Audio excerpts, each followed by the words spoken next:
あなたが暗闇に落ちて全ての希望を失ったと思う時、私の名を呼べばいい。あなたのそばで共に進む道を切り開く。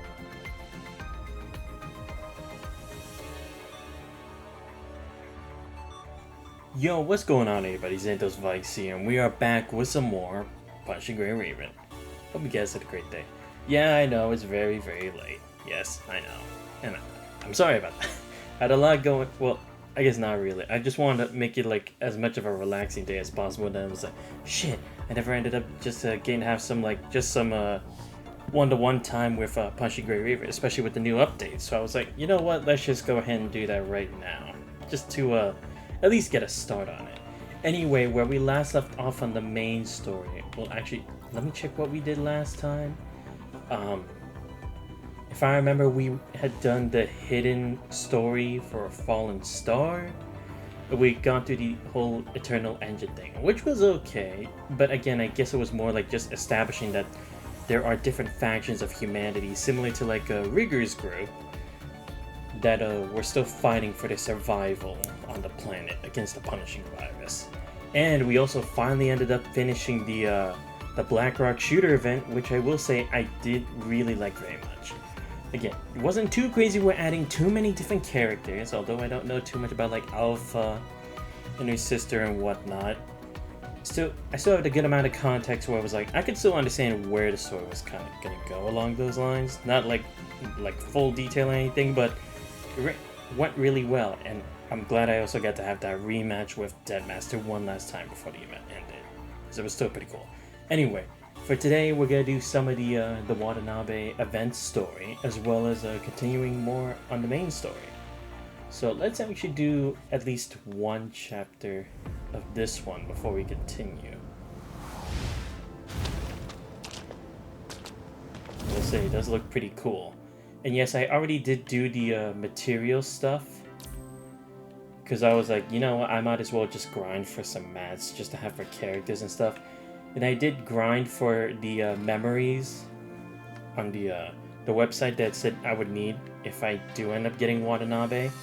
Unfortunately, I did not get them yet.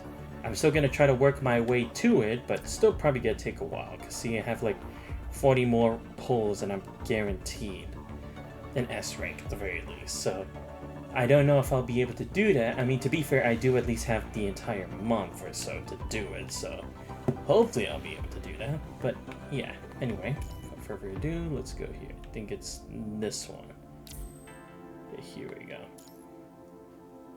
So 27-1 Funeral. Not abandon any comrades. Defend every inch of our land. Pass the flame of hope to everyone in need. I am kind of interested what the setting is going to be for here. Is it just like set in the future or something? Is it a parallel universe? I don't know.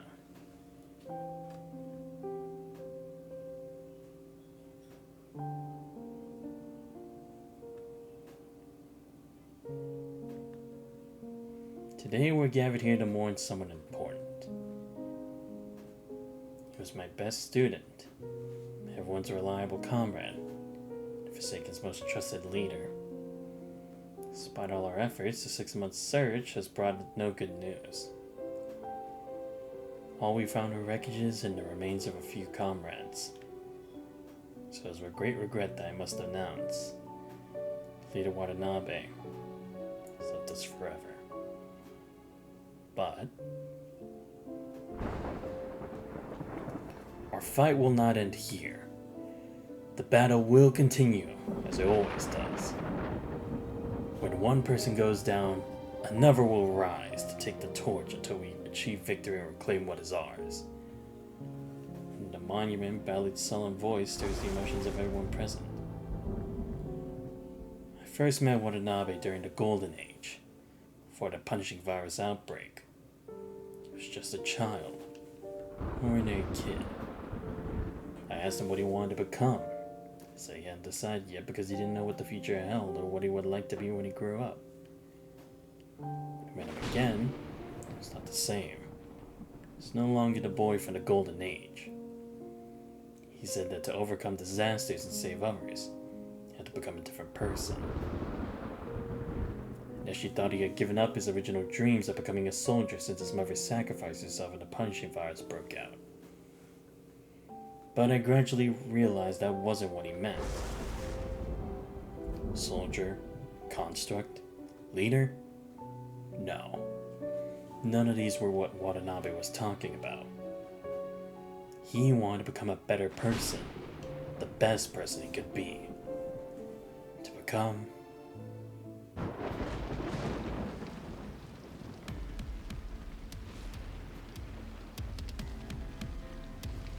No one speaks, no one leaves. To become someone who can speak for the unprivileged. To become someone who can protect the weak. To become someone who can fight against injustice. Watanabe sacrificed himself in the struggle. He became the person he wanted to be. The best person that exists. The thunder fails to drown out Ballard's powerful voice. Anger in everyone's hearts cannot be extinguished by mere rain. Watanabe led us in the struggle. He brought us from having nothing to having everything. He brought justice back to this world, and showed all survivors that this barren land isn't just about deceit, slaughter, and survival of the strongest. Mutual partnerships, love, overcoming hardships together still shine brightly in these ruins. We will not abandon any comrades. We will defend every inch of our land. We will pass the flame of hope to everyone in need. Did the deserters on Babylonia think that destroying Watanabe's body would extinguish this flame? They're wrong. This flame will not go out from any sacrifice. Every heroic soul will become the fuel that helps this fire burn brighter, to warm and awaken those being oppressed. Does Babylonians think that suppressing us with force will quell the sparks of rebellion? They're wrong again. We've never feared spilling blood or sacrifice. So how can threats from deserters stop us from breaking free from our shackles? We respect those who fight, but Babylonia continues to oppress its warriors. Such an unpopular regime will never win. Rebellion might mean death, but not rebelling means never having lived. We have liberated the area that rightfully belongs to the Forsaken, but why would we stop here? Look at this monument. During the Golden Age, it symbolized unity. Today, we return here to mourn our fallen leader and comrades. Is this what they need the most? No! The best way to honor them is to fulfill their dreams and to witness the future they wanted to see.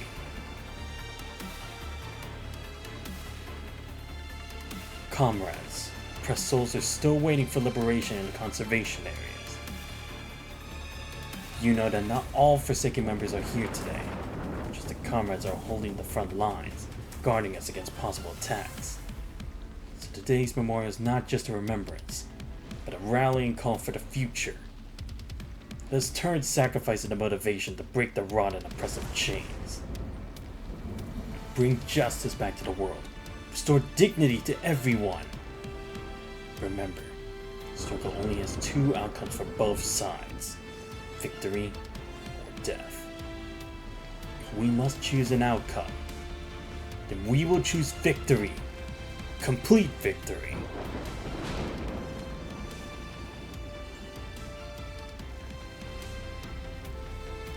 I see this battle guy looks pretty cool.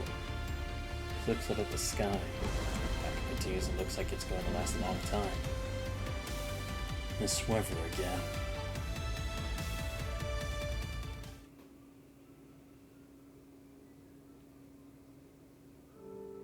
World Government National Cemetery, 4 p.m.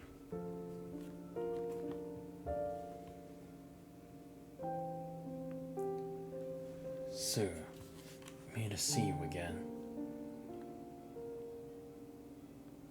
Tombstone is simple, with only the name, date of birth and death, and a short epitaph. She sleeps here along with the war, peace as a gift to the world. Watanabe, give your mother a bouquet. Oh, this is their past, okay. Shin Watanabe, you're here. Looks like I'm late for once. A tall figure walks over from the other end of the path. Watanabe, if he had to choose the person he trusts most, including his often absent parents, it would undoubtedly be Ballard. Although sometimes he trained Watanabe with demands that seemed harsh for a child, Ballard's posture and aura are always what Watanabe aspires to.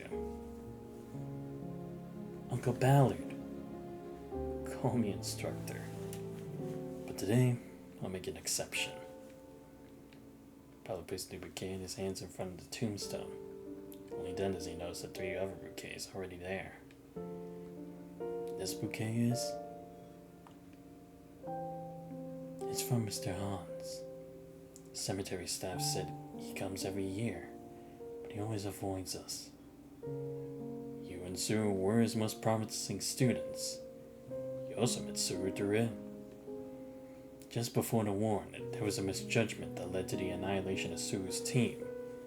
I fear that regret still haunts him to this day. And that's war. Scars like these can't be healed by finding someone to blame. Only peace can mend the wounds torn apart by war. I came to terms with it a long time ago, but Hans... I suppose that's common for someone who has fought all their life. Fortunately, we finally achieved peace. Give us the time to heal those wounds. Why do you look like you have something else to say? Actually... Wait, it's classified information for the Security Intelligence Bureau. I don't want to hear it. It's not really classified.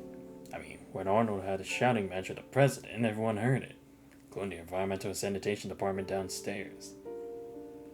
Probably only space soldiers like you haven't heard about it yet.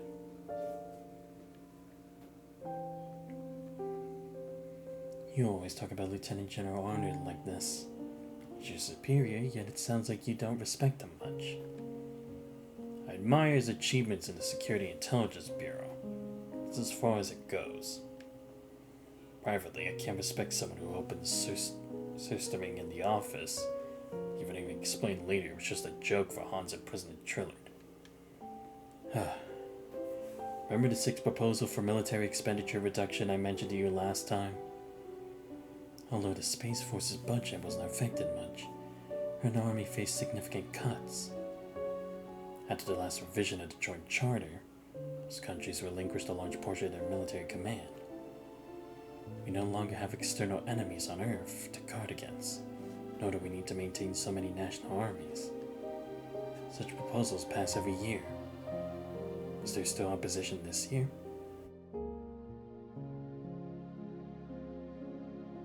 More like it got heavily modified. In a sense, it can no longer be considered a military budget reduction proposal. President Trillard proposed a contract system in the Parliament, listing party armed forces as contractable units. And this proposal passes.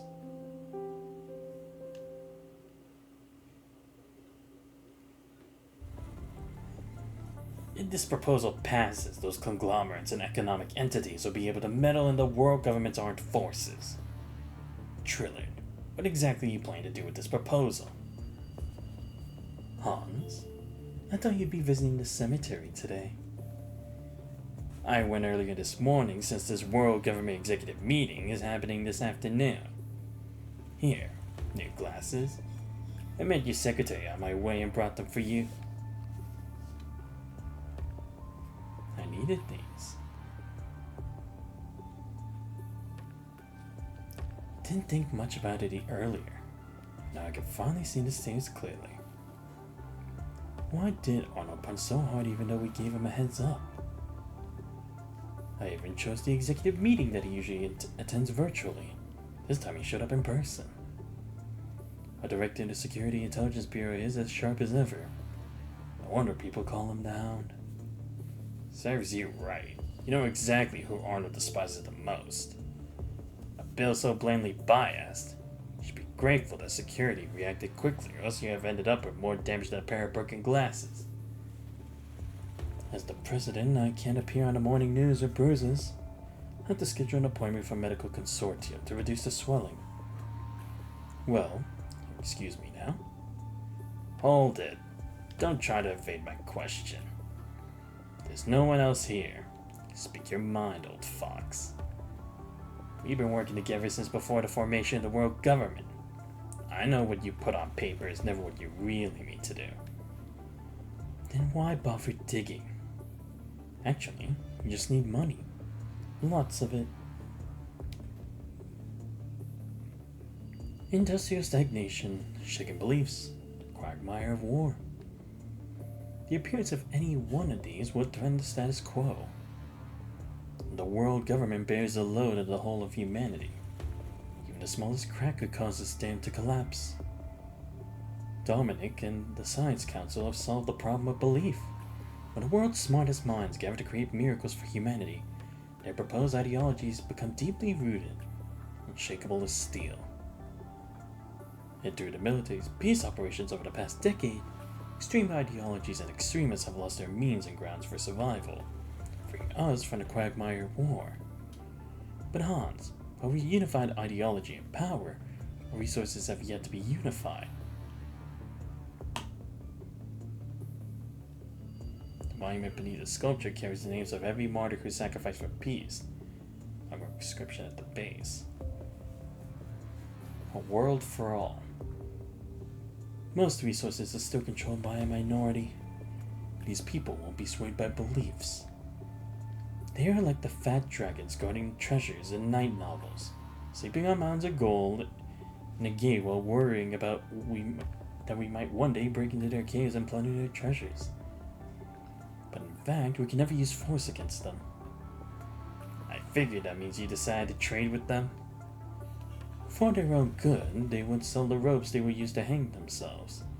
If it's a grand gift, it naturally comes at a different price. You wear the same expression as those corporate representatives when they heard your proposal. Only those who share their foul taste can talk about these things. Dominic and his scientists stabilize the beliefs. You and your army resolve the wars. As for the mundane matters of daily life, lead them to someone as ordinary as yours truly. Whether it's Project 0 Point Energy or Project Aeon, it's hard to move forward when our resources are not unified. You're playing with fire.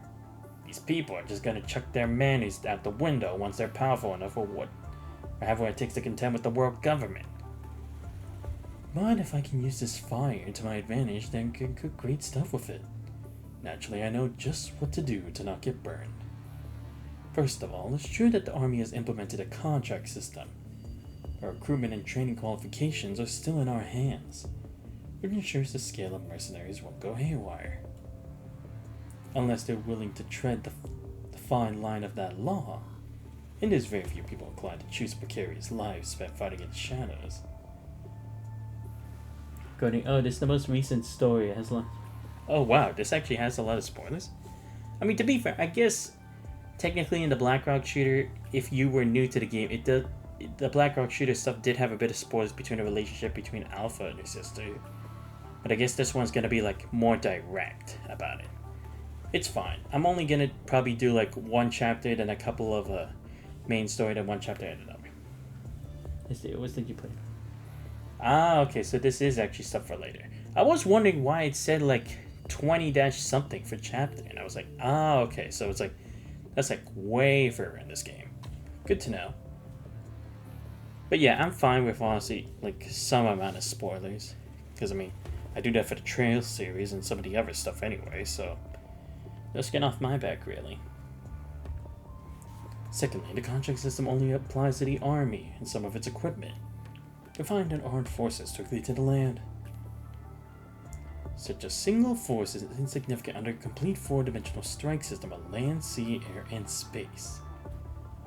I'm sure they thought of this already, so what's the point of your proposal? For main story, where you at? We just finished the Eternal Engine one, fighting that giant monster that was on the train. That's where I am at main story. Because I had to do the hidden chapter for that before I move on to chapter 11, I think? And your containment plan only works under ideal conditions. There's an issue with the people carrying out your plan. Your plan will take a nosedive.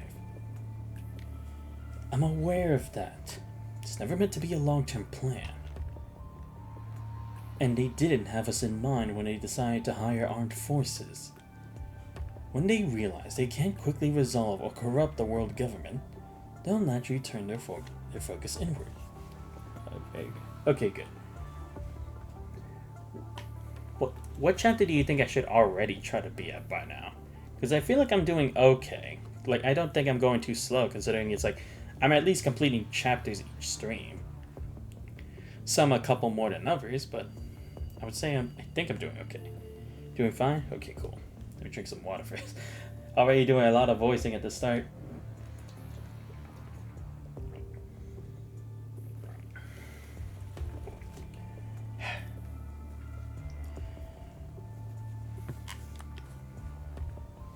Seen people get caught up in a couple months. Oh, okay, good. Wait, actually, that's actually even better for me, right? Because I'm only on my first month if I think about it. Huh. When you get a bunch of fish trapped in a pond, they'll eventually either devour or invade one another. It's determined by their operational logic, not your will. During their internal conflicts, we can break free from Earth's gravity and organize colonization teams for other planets. It won't be long before the vast resources of space are within human reach. By then, what value will the coins they hold have? A rare trace of fanaticism appears on Trillet's face. So her disguise seemingly wanted to gaze through the clouds into the boundless stars. I see you're not satisfied with the fact that verification of Eden 1 is way ahead of schedule. Do you plan to complete both Project Zero Point Energy and Project Eden within your 10-year term? Come on, I'm anything but an overachiever. I see you're keeping a cool head there, which is great. That's why I'm aiming for re-election. Hans, no politician can refuse the achievement of leading humanity beyond Earth, and I'm no exception. Besides, I'm getting old. Want to elevate the world government's prestige to new heights. And perhaps leave a legacy in the annals of history. What a thing to say about someone as mediocre as me. I can assure you, though, that I'm not being entirely selfish here. I've always placed the world government above myself. There is one thing you failed to consider, though. Why did they throw their coins away and choose to bet on space, too? If they too set their sights on the cosmos, on the stars.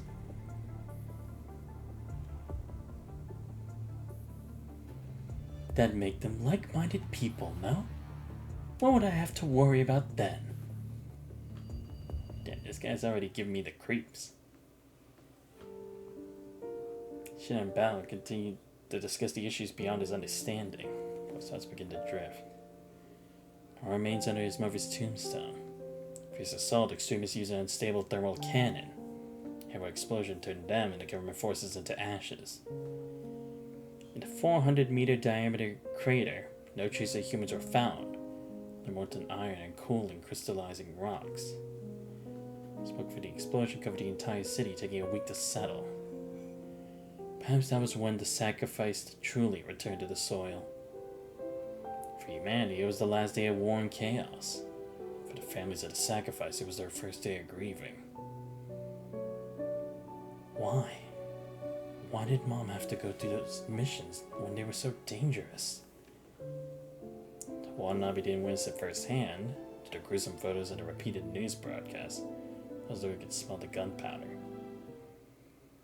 What the bodies must have been through when they blew up. It was the moment those people and his mother were frozen in death. Every time Watanabe thought of this, his stomach would spasm.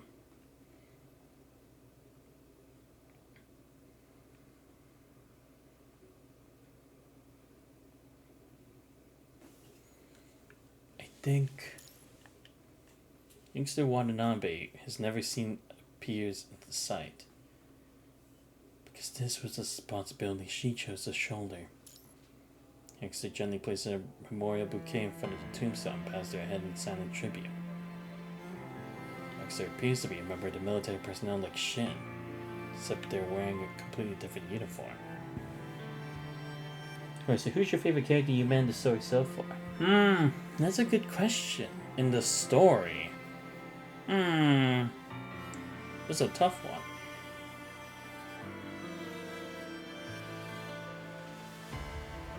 one. I would say possibly Watanabe so far. Because I feel like out of all the characters, I've at least had more moments like getting to understand him more in the main story compared to everyone else.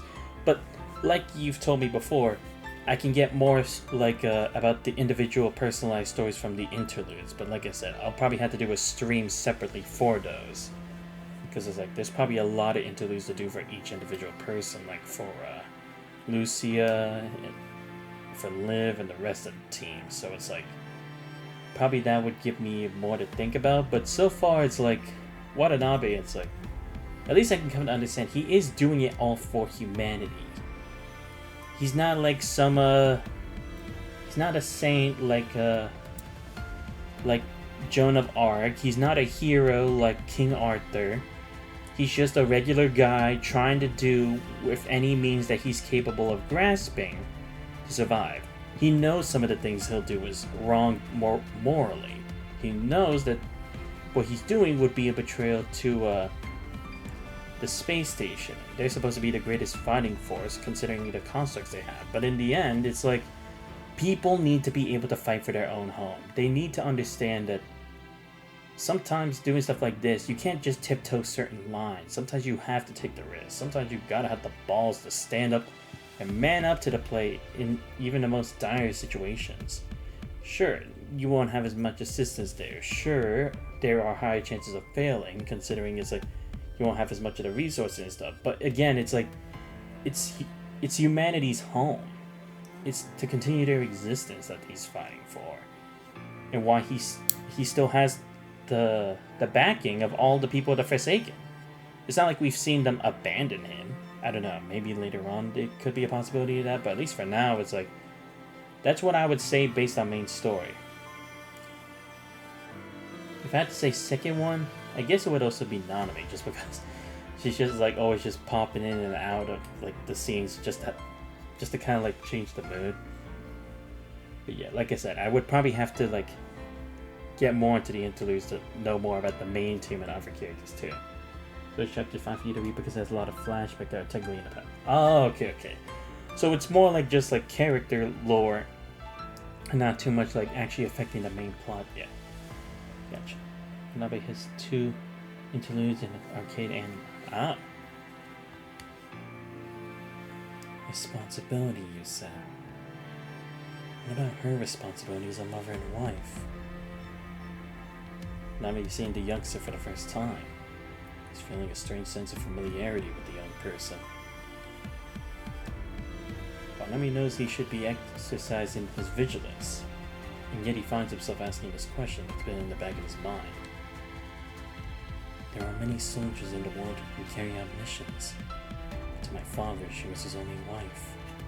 To me, she was my only mother. Do you really mean that love to her? She never ignored you. You were also the source of her faith. Face the same choices in the future. My mother left nothing but an empty tombstone. I swear I'll never be like her. No, there's more to it than that.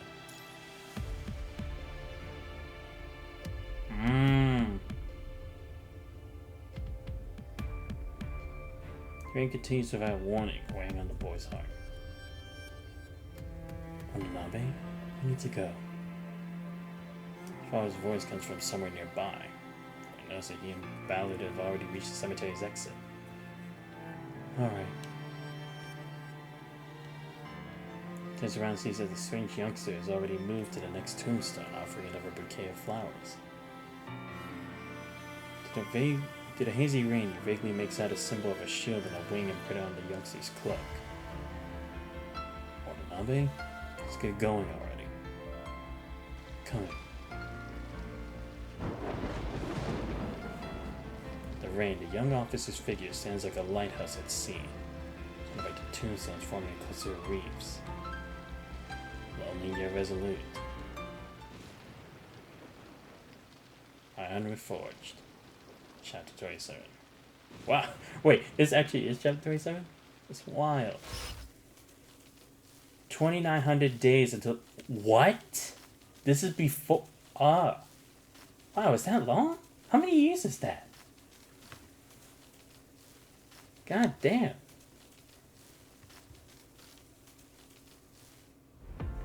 Ah.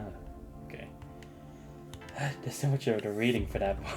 Alright, let's go to the main story. Shit. 8 years. Oh, wow. 8 years. Shit. Oh, there's stuff in the present, but after this, if you read whatever the current patch is, you're gonna be swear. Ah, okay. Stop reading current patches to get caught up, and I just finished chapter 17. Your story always gets added. Ah, okay. So it's not like this one's like as much in a like an event like the other one. This is like just like sneak peeks into like what's to come later on. I see. That's like this is our limited access to that. Okay. Right. Start doing the hidden chapter. How many am I gonna have to do? Oh, okay, 6. That's not too bad. Alright, after I finish this hidden chapter, I'll do the next part of the Watanabe thing.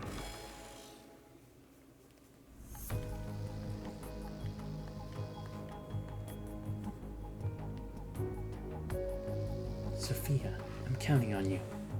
Understood. Leader, I call advising you to be careful with your actions. In front of others, at least. Wait, what about me? That big fellow did something, then it's best to increase our battle power. You cannot follow them. You cannot afford any spontaneous actions at the moment. You cannot upset the aristocrats now. So you want me to go protect those so-called better humans? At least nominally. You'll need to play the part. I fear that sleepy old fox will take action if the 2 of our precious battle power resources are deployed. Understood. Oh, they mean the guy with the thing covering his face, right? The one who was like for the nobility. Yeah, because we never learned what happened to him in the end, because he wasn't there with us all at the end. So it's like whatever happened to him. Maybe that's what this is. Oh, by the way, since you read FGO, I'll put in writing for Surviving Lucifer on par with FGO's. Really? You put chapter 17 on par with Camelot? Wait, Camelot is in Wait, which one are we talking about? Shit. This isn't the singularity, right? We're talking about the Lost Belt, right? I say Avalon LaFay because oh, okay, no, so you mean the singularity. Got it. Interesting, okay. I'm actually probably gonna have to refresh myself on that, because I honestly don't remember what happened in Singularity 6.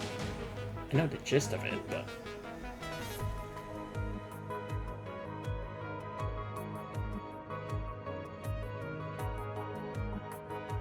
Yeah, at some point I'm gonna have to watch... I know they made films for it already. So I'm probably going to have to watch those to catch up on it again. Because I honestly don't remember what happened. It's not enough of us to read about it, but it's the same emotional punch again. Oh, okay. Interesting. Let me screenshot that so I know for the future.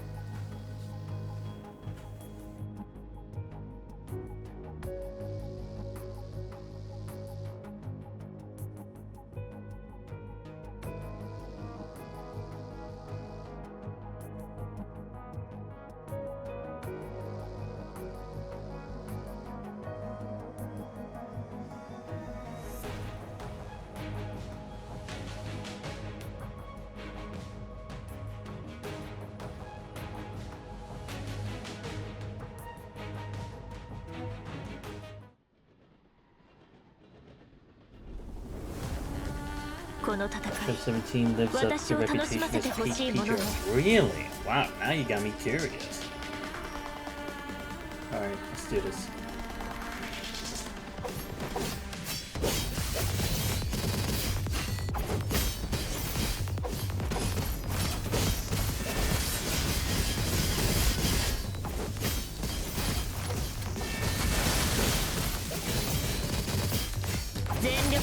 の程度の抵抗なんだ。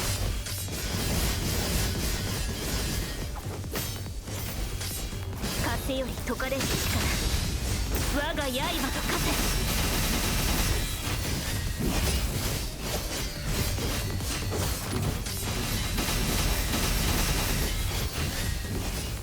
無駄な抵抗はやめなさい。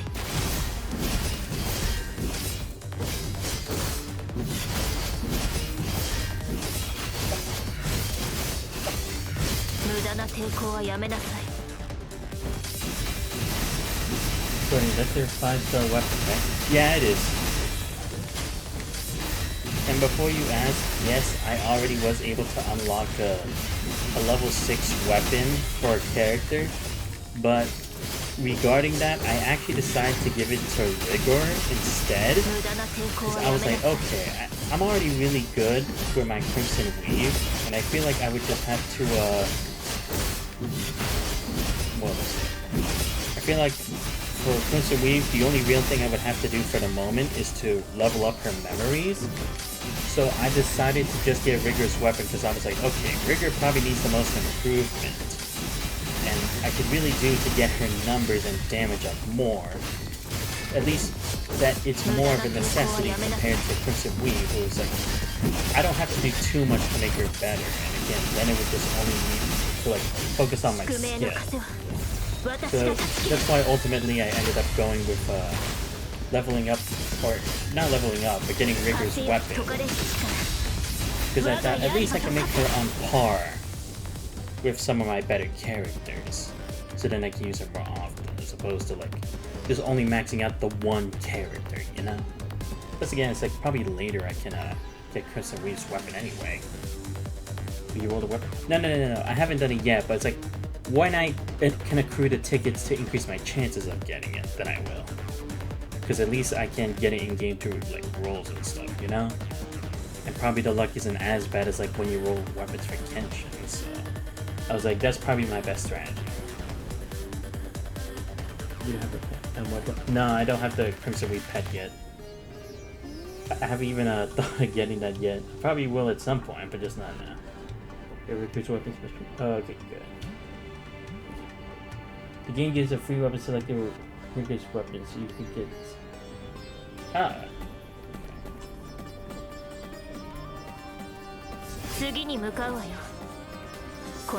Give me a sec and I'll show you what I mean. Let's see. Where did I have it again? Should be... I think it was here? Yeah. When I was in the guide and I had this, I used this to get Rigor's weapon. That's what I did. Yeah. Because I was like, oh, I could probably just get a Crimson Weave's weapon through other means in the game. Because again, they do have like other ways to do it for FTB players, so. I was like, that's probably the best one. But the Year Crow games give a weapon for free, so you get it anyway. Pay free. Oh, right, yeah, we did talk about that in the last stream. I almost forgot about that. But yeah, anyway, it's like, with all that, I was like, okay, probably better to just do it for someone else. Where we... No, I'm new to PGR. My friend gave me an endgame account. Can you tell me how to use Lamia? Wait, Lamia? Shit. I'll be honest with you, man. I'm also new to the game. I only just got to this game like a month ago. So I guess we're both on the same boat here. I guess the difference is, like, I actually, like, went through all this shit for my account. So the studies of the class do your job. Thanks, Guardian. I knew we could count on you for the advice, man. Tutorial will teach you everything. Oh, yeah. Yeah, definitely do the tutorials. They do help you a lot, because they don't only teach you the basic stuff. It tells you, like, how to use the pings correctly, and, like, how you should try to, like, mix your combos and to do more damage and to get certain effects and stuff. So I definitely agree with Guardian on that. He knows better than I do. Trust me. But yeah, I'm glad you're also now part of PGR family, man. I hope you're gonna enjoy the game, because honestly, I've been having a blast with it.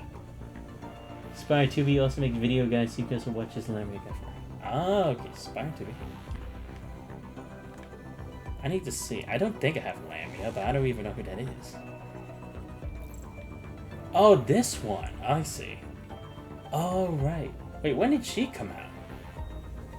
That was probably like a while ago, right? I had never seen her here yet. At least I haven't seen her in like the R&D research stuff. A few months ago. Oh, okay.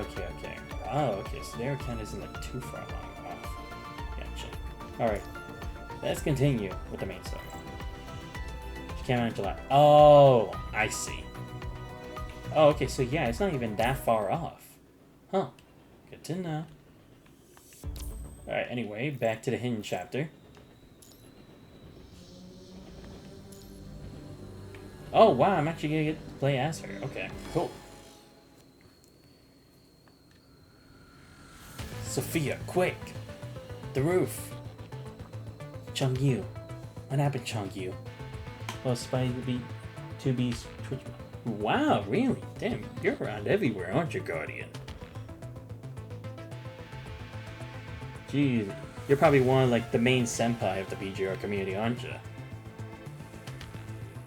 Something happened to the boy? We need to keep moving forward and up to the roof. It's not over yet. Not only that big one. Warning. Mutation detection. Very similar to the hatching process of the Antipod Uteka. The heterocore has evolved to have biological functions? We have to take care of it ASAP. Also, thank you for the follow, whoever Ian. Much appreciated. Glad to have you part of me. Everybody knows me in the Twitch section because... Ah, okay. So yeah, so again, one of the main PGR senpai. Now we have you around. Instead of like actually having to go search for ourselves for like help on like guides for like Genshin or Star Rail or that kind of stuff. Move the thread and continue forward. Chungyu's situation doesn't sound good. And let's put an end to this. I'll do my best to support you. Alright. 新しい仕事、指揮官、時間計って。 Let's see how to use it.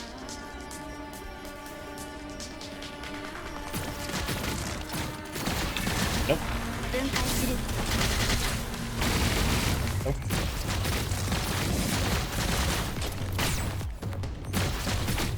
Nope. 分解する。 Come on. Nope. 廃棄処 Gotcha. 分。分解する。 Nope. 障害物を排除する。 What henchman? Oh no. Get me away. What? It still hit me. You bitch.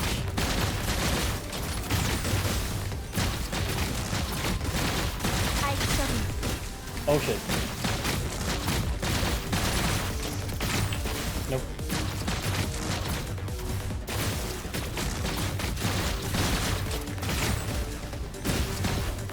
Nope. 分解する。 Gotcha.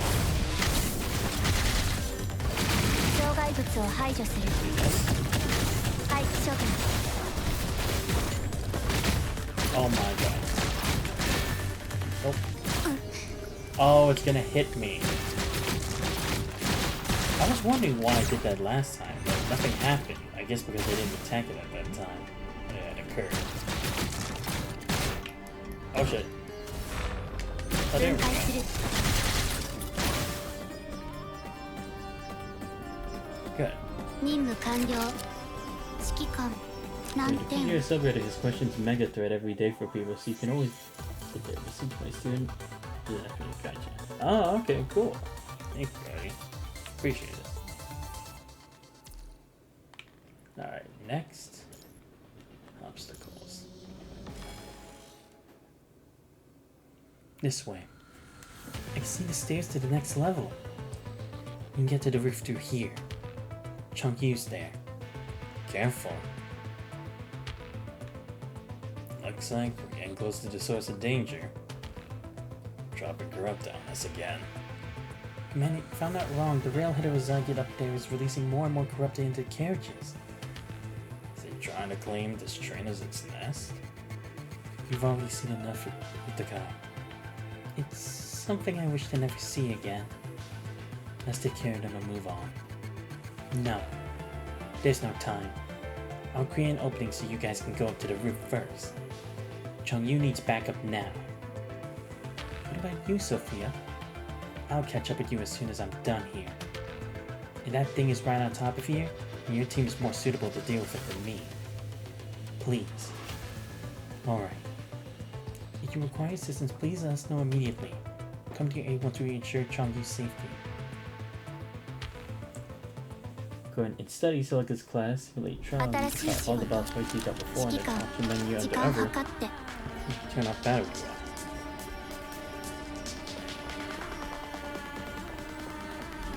Alright, so up to me. Come on. Oh, shit. Damn, I can't believe I missed that dodge. I'm actually kind of disappointed in myself.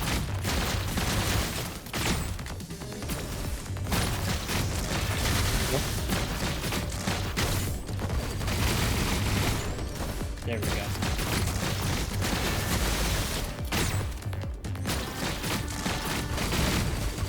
Oh, okay, not bad. Pretty decent. Alright, next. There we go. Nope. Oh, you almost had me there.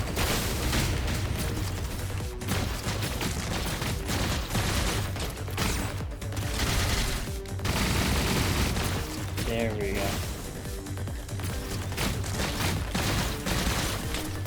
Oh.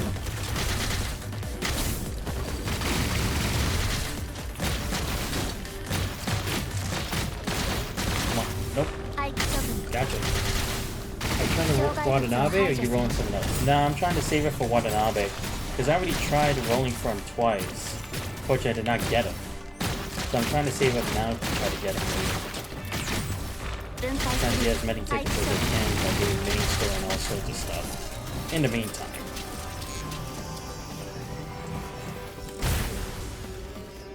It's all clear. Meet up with them now. Chongyu's there too. Has we need 40 more pulls? Exactly. That's what I'm trying to do. So I got a lot of work ahead of me. But I do have like the rest of this month. So I feel like I should at least be able to get like 20 more? Maybe 30? Depends. Worst case scenario, I'll at least put a bit into it, but probably not. Like I said, I think I can probably do it if I just grind enough. Damn, I swear.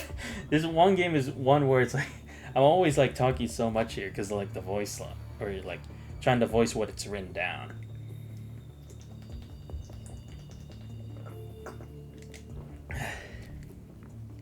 Makes it like, but then again, at least this is practice for me, right? So like whenever I like end up streaming some visual novels like Witch of the Holy Night or something, at least I'm practicing for it. Should be able to pull in because there's so much story to do. Yeah, true. And it's like if I'm at least doing story at a consistent pace like what I'm doing right now, I feel like I should be able to. Like a wounds and fed pinky. Yeah. You're too reckless. Didn't Aston tell you to stay put? This is Jamila's world. That thing is trouble. Need to fight. Was corrupt to reflected carriages. Good job for holding it off for so long. Are they fighting with it? Yes, they're giving it their all. Never thought we'd be protected by someone from Babylonia. You suffered severe damages, so speak less and try to hang on. The corrupted are closing in. Are they here for the weakened prey that's me? Careful. Don't worry. Not that damaged yet. Still fend for myself. Don't push yourself so much. I'll take care of them. While you, on the other hand, rest.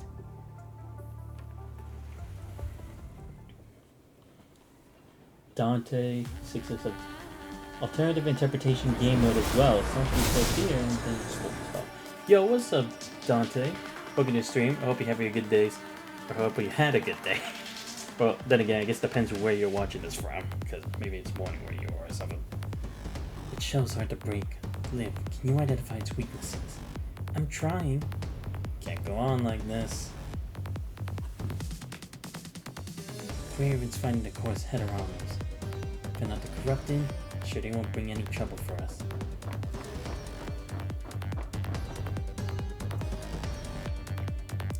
I'll take care of the ones behind us. If you push yourself too far, I'll stop you no matter what. Don't sweat it. I have a plan. Middle of the night where I live. My day was alright. Hope you're doing fine, sir. I'm doing fine. I just had a chill day before starting the stream, so, you know. Doing alright. That's just the iPad. Okay. Damn. Yeah, thunderstorms can be annoying like that. I remember one time it actually like stopped my stream at one point. It's a bitch to deal with. So that's cool, bro.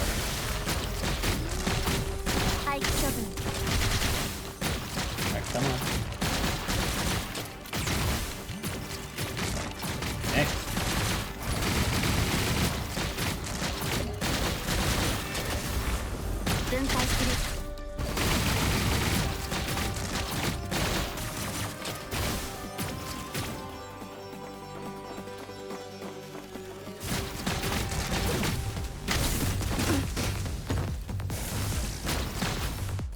Oh damn, they actually got me. That's great. Had to turn the PC up? Oh, okay. No worries, man. Is it just that you're worried about it, like the thunderstorm doing something in your PC if it, like, somehow the power goes out? If that's the case, then I completely understand. Especially because it's probably hard to fix a PC if something happens to it. Especially considering parts for PCs get more expensive by the day. I get it. If that is the case. Then I won't get it. Unfortunately, I'm not that tech savvy.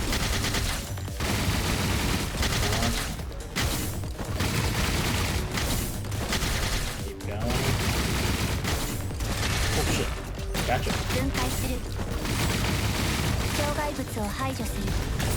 Nice.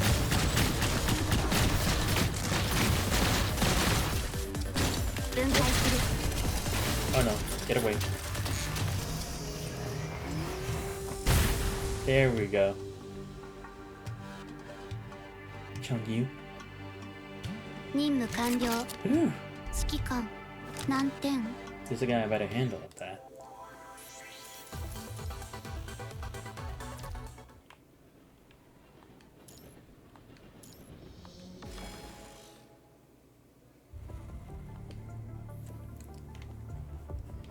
Sophia, I may have misjudged my condition. I warned you. Sorry. Sophia, we'll take care of the rest from here. You should retreat with the injured. Chungyu's situation is a bit dire and requires emergency maintenance. There's still a lot of corrupted around though.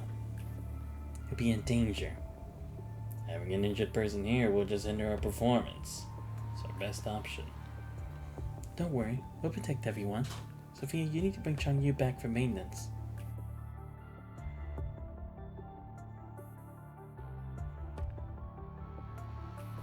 I understand. I'll take Changyu back to the carriages first. Graven, please be careful. Tara immediately after taking care of him. Alright, let's move out.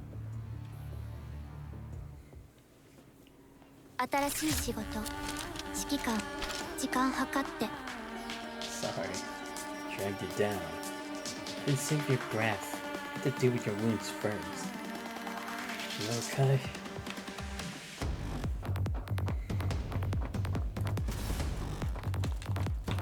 Oh shit. Oh my god, that's gonna take a while. Yeah, probably gonna defeat them. Oh shit! Damn, happened a bit faster than I thought it was gonna.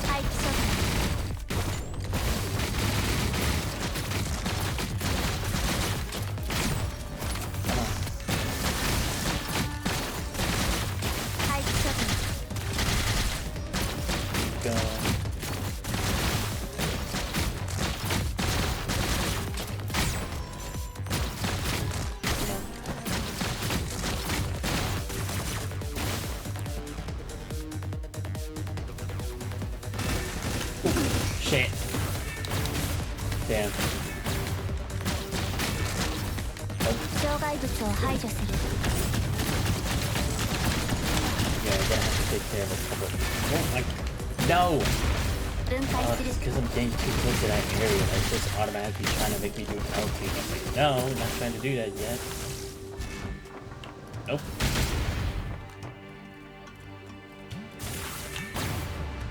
Nope. Alright, let me at least get to 50. Bitch. Oh, another enemy joined up? Come on. Alright, let me get to 75. Nope.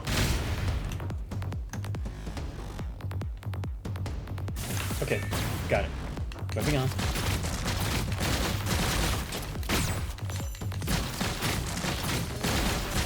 Come on, you stupid thing, I don't got all day.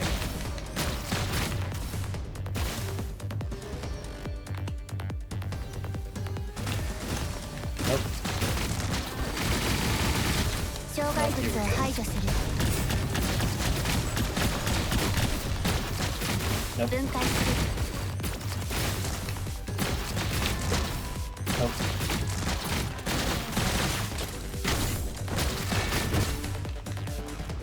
Come on.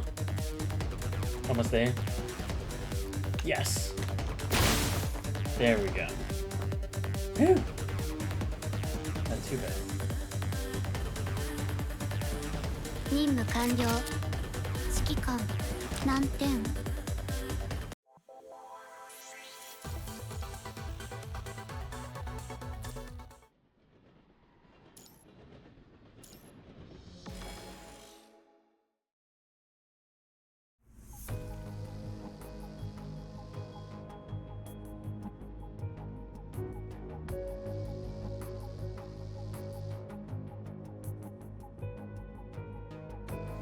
You. I guess so since Lucy unleashed signals, so they aren't in any immediate danger. I think I understand your situation. Chun-Yi's condition. It's getting worse. What happened? Whoever exerting himself in the fight just now made his injuries worse. The circulation system module has been damaged and is losing vital fluids. He needs more precise maintenance. I need to replace some essential repair modules. Quite a lot of mechanical equipment lying around. Have you used some of those? Those are originally the maintenance machines on the train. I can use their parts for my external mechanical arms. Chun-Yu already fainted. I may be overstepping, but I need to connect to Monder's mind. I could also relieve some of his pain. You can do that? Then please do. I'll try my best to collect the maintenance modules. Commence a connection to Chun-Yu's mind, not for monitoring. No need to worry about him. 新しい仕事指揮官時間計って I'll help you collect the parts. Be careful, Sophia. I'll be careful. Ah, shit.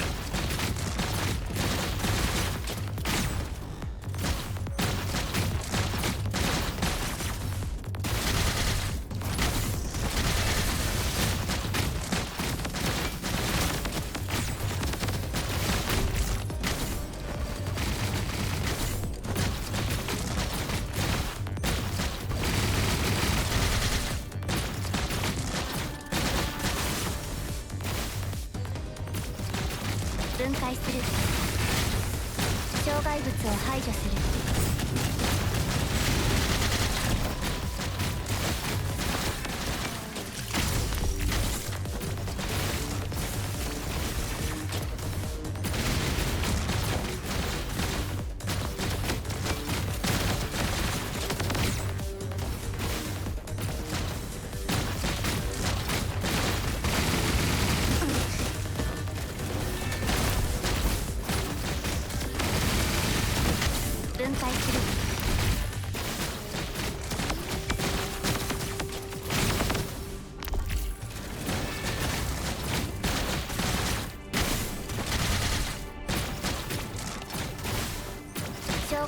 排除する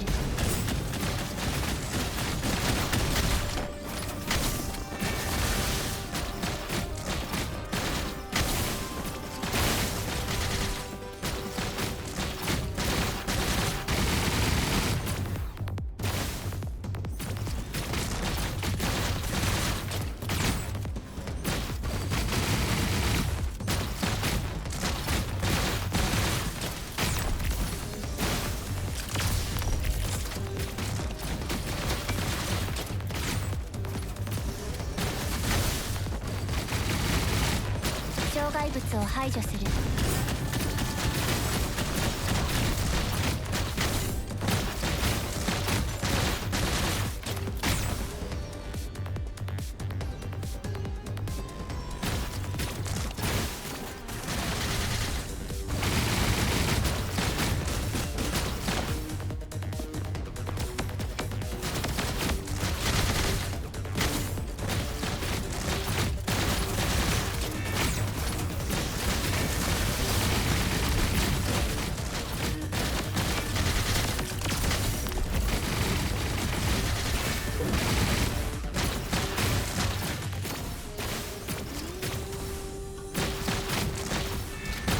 障害物を排除する。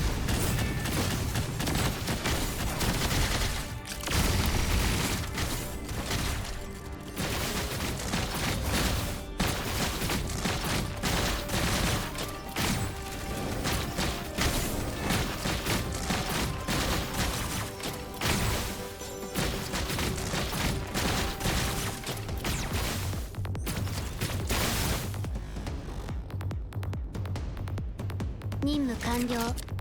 指揮官何点？ Ah, boy, that took a while. Hold on now. What's this? Commander asked me to make this small signal booster, which may enhance our communications. You don't need to worry about it. You're the part to lead. Try and use mine is stable. No deviation detected.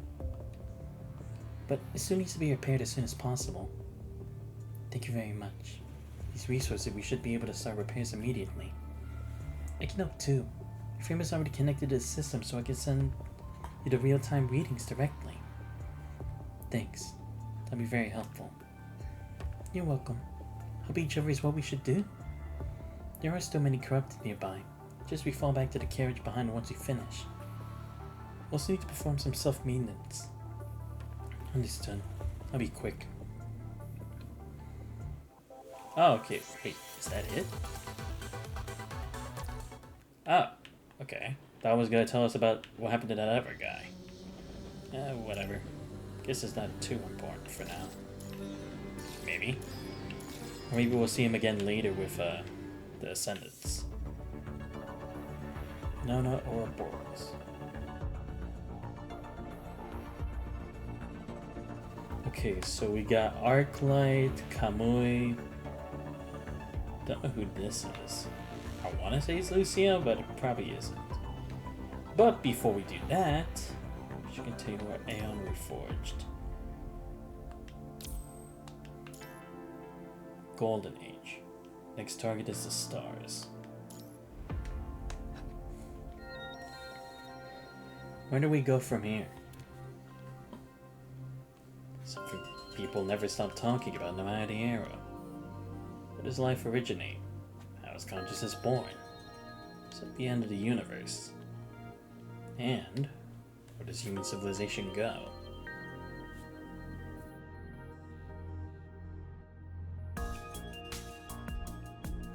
We should focus on the continuation and inheritance of civilization to enhance the advantages of the human race. Someone to follow biological instincts to keep passing on the will and life of the individual. Genes. That tiny difference in genes are what make us who we are. With molecular level manipulation, we can perfectly replicate the body one-to-one. Next, as long as we concentrate funding and gestalt computing power on the 100% replication of consciousness signals, we can achieve continuous rebirth. Imagine a day when humanity is free of aging and illness, never has to lose its leaders to accidents and time. Our wisdom and experience will accumulate over time.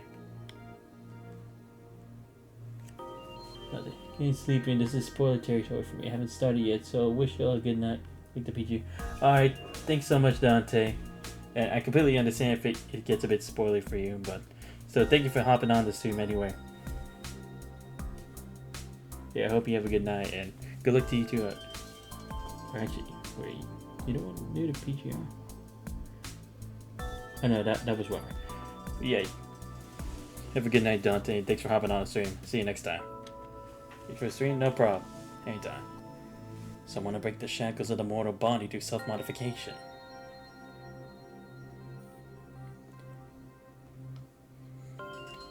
Earth is the cradle that breeds life. Life is born from the cradle.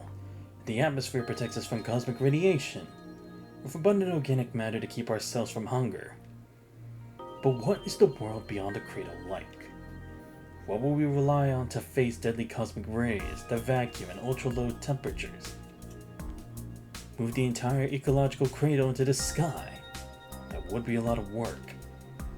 If we can't modify ourselves, humanity will never be able to sever the umbilical cord with its home planet. I'm not saying humanity shouldn't develop a space fleet, just that we should modify ourselves first before discussing the future. It is a big question to like say, can you really tamper with the human body considering it's the kind of bodies we've been given? But at the same time, I can kind of understand where that argument will come from, because again, it's like, you don't know what's gonna happen on other planets. You don't know like what the radiation levels will be, and if it's like, if we never been there before and we had to take the risk for it, we'd be endangering ourselves, so it would be kind of smarter to have like other ways other than just hazmat or spacesuits before traveling to beyond the stars. After you talk to the reality, people making decisions realize the immense pressure they face. After solving the practical issue of cold fusion and completing Gestalt construction, what should the next 10-year plan be? Gene correction? Geomodification? Digital life? Limited resources in the home planet system, implementing all these plans simultaneously is clearly a pipe dream. Going forward, humanity must tread carefully. Clash of various thoughts, moral choices, the entanglement of interests make it difficult to reach a clear conclusion in the century-long debate. Till that president's lieutenant brought the theoretical report and construction plan to the World Government Conference. I guess it's true because, again, that's the other thing with like space travel and stuff. You need a lot of materials for that stuff just to go to space, and that's just to go to the freaking moon, and also to Mars too. So it's like, think of how much more you would need to go to other planets, like to the furthest extent of our solar system. Or what if there are other ones that actually do go further beyond that? It's like, you wouldn't know how much time, how much fuel, how much resources, the food, other supplies that you would need for the long term, because you don't know how long that long term even is. So yeah, and again, it's like the planet is limited, because I mean, hell, we still have problems trying to make sure at least a good amount of people on our own planet have enough resources to live. So trying to say is like even more so for like all those kinds of projects for when it comes to like exploring other planets, it definitely is another kind of issue in itself, but it's also one that can't really be ignored. 0 Point Reactor. Still here in chat? Alright, cool, Guardian. Thanks for letting me know. Casimir effect. Quantum fluctuations. Sick of these formulas. Shirley takes off his glasses and rubs his temples over to Robert for the complex formulas. Faced with this document, which was more of an academic paper than a plan, Shirley decisively ignores the theoretical part and turns out to the last page.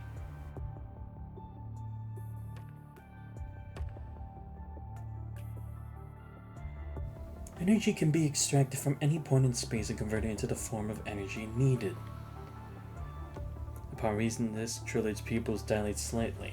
Possibilities the Senate hints at quickly flash through his mind.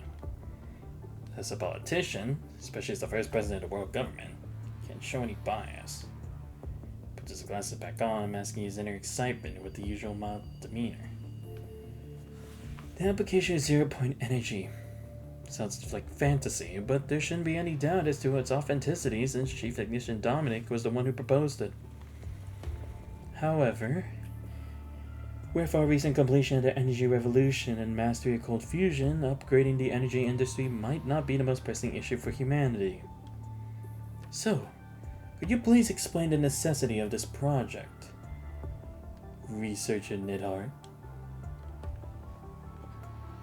All eyes turn to focus on the young woman at the podium. I suppose the seasoned veteran's president seems too young, almost naive. Oh, what, gonna be one of those geniuses? It's the first time they hear her name. The person standing behind her is a luminary in human history that can't be overlooked. Legendary Dominic. Humanity initially despaired scientists to establish the Science Council of Humanity out of the Great Depression. Why would the chief technician, who never appeared in public, send such a young lieutenant to such an important meeting? Is there more to it than meets the eye here? Was the chief grooming Nidhart as his successor? Silent speculation brews. Triller realizes that the researcher's been silent since submitting the proposal and hasn't answered the previous question.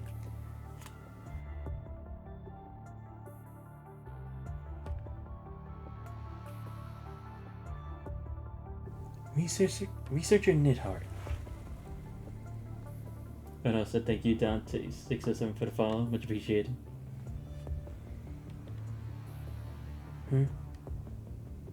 Damn, she actually looks kind of cool.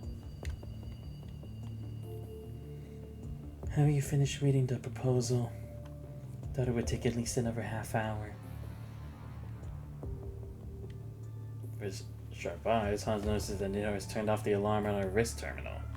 Pretty sure he was trying to sneak in a nap while the council members read the proposal. I mean, to be fair, they were just like having a little chat with each other, so she probably could have done it. I skipped the theoretical research part. I mean, I'm a politician, not a scientist. Now, let me ask this again, on behalf of the world government. What's the point of this 0-point energy that's mentioned in the proposal when we just completed the energy revolution and mastered cold fusion? The new decade-long project is to decide humanity's next step. If this proposal is just for show and doesn't bring us a substantial breakthrough and leap forward, then I'm afraid the world government has no reason to provide financial support. You might as well handhold it through convincing us. Oz, familiar with his old friend's rhetoric, shakes his head, knowing that what show it's playing at. A decade. You probably only read the last page. The estimated time of the proposal is 20 years. 10 years will only be enough for validation. Miss Nidhart, this is no place for bad jokes. Validation is necessary. The results will determine whether humanity can use our current technology to build colony ships that travel faster than light. If validation fails, the only feasible part of this plan would be the Project 0 Point energy that you mentioned. This could provide humanity with additional 70 trillion kilowatt hours of clean energy annually. But that's the most trivial benefit of the Project 0 Point energy. Its true significance lies in breaking the way we've been using energy since the Second Industrial Revolution. The appears to have a sleeve, but she's lazy as shark, at least when it comes to her field of expertise. Currently, no matter how we generate energy, we need to go through conversion before we can use it. We burn fossils for heat, we expend gases for power. Our methods of obtaining energy are changing, but the inefficient and wasteful conversion processes see no breakthrough. Which is why Dawn 3 has only been able to reach 1% of light speed at their prolonged acceleration, despite its cold fusion engine and low capacity. Crossing the Oort cloud alone would take generations, let alone exploring further into space. With 0 Point energy, it's different. Its properties allow it to be collected and converted into any known form of energy simultaneously. This is written on page 36, line 57. This means collection and conversion happen simultaneously, eliminating energy loss and conversion time, so we end up directly with the energy in the form we desire. Detailed explanations can be found on page 41, Formula 65. If the initial phase of validation is successful, that will put us one step closer to bringing new colony ships with 0 Point engines to reality.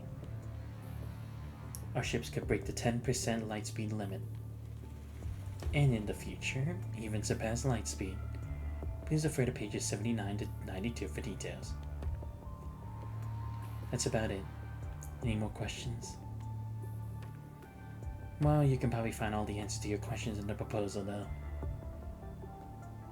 Seeming excited for the presentation, Nidhart props her chin for a palm, looking as if she might fall off the podium. No one in the room, however, calls her out on her behalf, because they're all held spellbound with the idea of faster than light. Sound tapping screens becomes the only melody that echoes through the room as everyone meticulously reads the sections Nidhart pointed out. So are you saying we need to spend 10 years of resources just to validate a possibility? Moreover, the proposal mentions modifying the lunar base that's meant for starship production and assembly. We'd end up with nothing to show for the 10 years spent and a significantly smaller fleet of starships if the project fails. If only the orbital spaceport's production capacity, we could only deliver 30 starships by the deadline. Originally planned for 100, that is. No matter how grand this plan seems, putting all our eggs in one basket is not wise. A world for all. It's the world government's founding principle, lest we forget. While it's true that the Science Council has had many an epoch-making achievement, we can't bet 10 years worth of humanity's time on a theory that even the Science Council is uncertain about. I mean, I can see why that'd be an issue. Because again, it's like, you're using all those resources for 10 years. And that's only for a potential possibility. But at the same time, it's like, well, do you see any other way to create a solution? Do any of you geniuses have a better idea? Because look, based on her research, the way that humanity is going, with all the research and all they've been able to achieve with in the field of engineering and science, they'd never be able to make that number no matter what. But at least with the 0-point energy plan, they have a chance of pulling it off. Not a guarantee for all the numbers that they want, but at least to make it plausible. And that's still better than nothing. So, if anything, I'd agree with her. Because, I mean, come on, she's the genius around here. Besides, if any one of these people here in the world government could just make the answer, then why even have the Science Council in the first place? Hell, if you just only wanted to be just yes men, saying yes to whatever you want and just saying, oh yeah, we can make it happen without actually telling you anything, they don't even bring the Science Council to the damn meeting, for crying out loud. Because they're supposed to point out the facts. Council's opposition is unmistakable. The crowd, having calmed down from their fantasism of her faster than light, begins to discuss the pros and cons. Seeing it are still silent with her head down, the new counselor eagerly asks. By comparison, I think Professor Goodwin's comprehensive modification plan would be more solid. Found it. Excuse me, I'm still talking.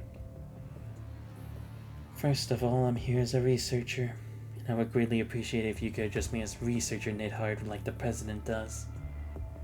Secondly, Chief mentioned that many members of the Science Council were too busy with research to attend the meeting, so they sent me this to express their stance.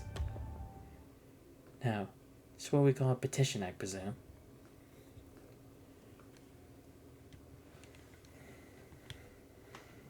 Merely a request for the world government to support the 0-point reactor and subsequent research. What matters is the long list of signatures below. Oh. Konstantin Alexandrovich Korolev. Wait, Korolev? They're in on this too? Initiator of the Project Aeon of Project Interstellar Voyage, founder of the modern starship design standards. Wilhelm Leibowitz, founder of quantum computing process standards, builder of the foundational principles of Gestalt physics. Igor Nevelyevich Landau. And pardon my my mispronunciation of some of these words, or some of these names. I'm trying as best I can with my German knowledge and such. Polymath designer of the first cold fusion reactor discovered a universal superconducting crystal structure. Chief engineer Gestalt, proposer of the marine fish farming techniques, authored a comprehensive guide to edible fungi. And last on the long list of signatures, Dominic, founder and chief technician of the Science Council, pioneer. Damn! All those big names, there's no way they can deny this claim. No way! Is it important PGR? No, because I was like, I know we've heard Korolev before in this game, I think. Could be wrong, but I know I've heard it.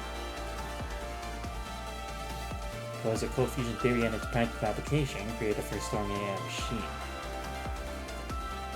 This group of scientific elites that once led humanity out of the great depression has once again come together as one. Oh, yeah, that's true. Because again, it's like, If the greatest minds are coming together and this is the best solution they can offer, then that's probably the best chance humanity even has. Some of them are not frail and confined to extensive care units, no one can ignore the weight of their words. But they were and still are humanity's beacons of hope. When they're united for a single cause, I'd say this is more of a threat. Is the Science Council trying to coerce the world government to make a decision biased in your favor? The Fine Councilor snipes the table, pointing at Nidhar and angrily accusing her, seemingly about to curse. Biased. We see nothing for ourselves. All this research will serve humanity. This petition is merely to voice the wishes of those researchers who can't be present today. Isn't this summit supposed to decide the future? Shouldn't we all be open to more opinions here? Those council members pale at what Nidhar just said. They're either from entrenched families, complex interest groups, or emerging enterprise. Ah, I see. So that's what he means by threat, because it's like, if you basically disagree, that means you're going against the greatest minds of humanity. One, that would make you seem like a lunatic not to trust the words of the most revolutionary people on the planet. Not to mention, there's a lot to benefit by joining their side, because then you could be like, oh yeah, I helped these amazing people with this project by funding it. Because of course, as one who wants to save humanity, of course I'd work alongside our great heroes, you know? So it's like, this can literally potentially lead to getting prestige and getting everything you want, but if you were to disagree, you're practically destroying your whole career. Again, I can see how he would think it's a threat, but again, I really do believe it's probably more so just for the idea that, hey, this just shows how dire the situation really is. And also how dead set they are on making this plan work too. Because you wouldn't propose it if you didn't think there was a chance of it working. Especially people like these who have too much influence. They fought hard to earn their seats at this assembly, hoping to ride the wave of the times. Facing this petition, where the list of signatures runs longer than the main text itself, their hidden agenda seemed destined to crumble. Ah, yeah. Because that's how it always is, isn't it? There's always going to be people who are just going to try to act like they're actually doing it for other people when it's just like they're just trying to get their names out there and gain like more supporters and benefits from it. Right then, someone burst out laughing. This summit is indeed open to everyone's opinions. I'm sure we've all taken your valuable suggestions to heart. If there are no further questions, let's proceed to the vote. This meeting is a turning point in the fate of civilization. Humanity chooses to spark their hope. I hereby announce, based on the decision of the 13th World Government Summit, that for the next decade, or rather the next 20 years, Project Eden proposed by the Science Council will be our primary focus. May human civilization achieve greater glory. Our next target is the stars.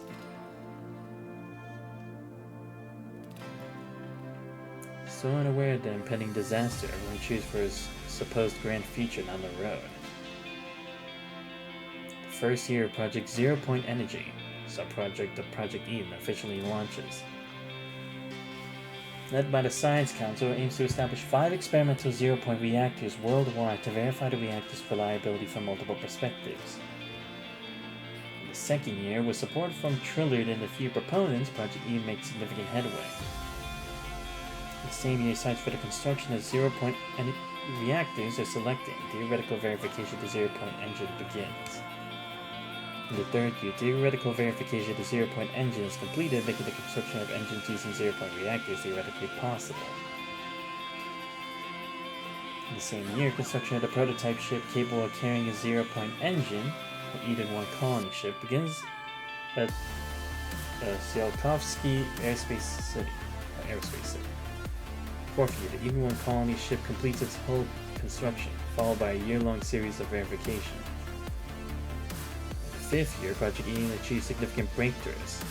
Eden-1 Interstellar colony ship completes the 32nd generation SES, Space Environmental Simulator verification Osielkovsky Aerospace City, making permanent space residency and FTL travel a possibility for humanity. The same year, the former Interstellar Navigation Project, Project Aeon, was incorporated into Project Aeon, officially shifting humanity's century-long goal for interstellar navigation to interstellar colonization. In the same year, the lunar base begins renovation to better research and assemble the second-generation interstellar colony ship, the Eden II, equipped with a zero-point engine. The same year, countries transferred the usage rights of spaceports and starships to the world government. Since then, the world government has gained control of all land, sea, air, and space military forces. The starship fleet is established and a large-scale recruitment for Space Force begins. In the 6th, the lunar renovation project was largely completed with an additional zero-point engine to test set. The 7th, Triller proposes an army optimization reform plan at the world government's executive meeting, listing some personnel and equipment as hireable assets. Eventually, the Army Hiring Act passed by a narrow margin. At the end of the same year, thanks to the sizable funds generated by the Army Hiring Act, Project Aeon once again makes significant headway. Thus, all preliminary work is completed, and Project Aeon at its core project, Project Zero-Point Energy, officially entered a prolonged construction phase.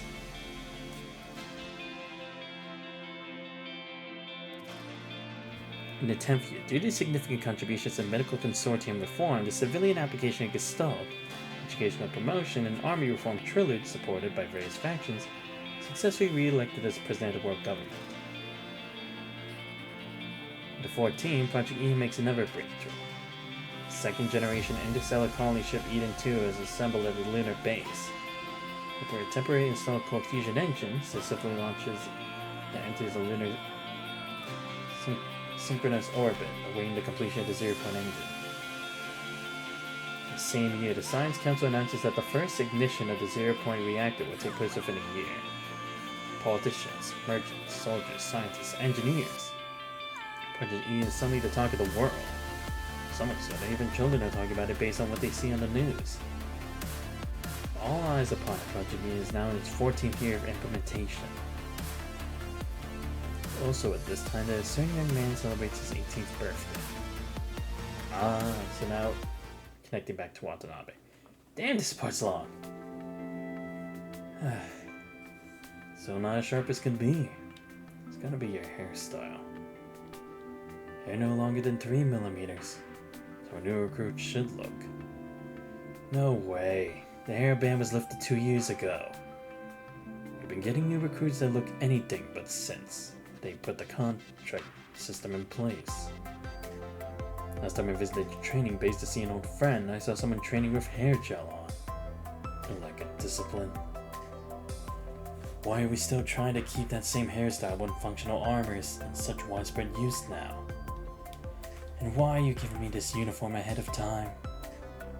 Because I want to see it before I leave. Dad, you're back? Ever since joining the Space Force as a command officer, Shin rarely came up. Top of their daily training, the Space Force command officers in the new unit have to engage in endless simulated battles to develop tactics in their battlefields. This story started being longer. Oh god.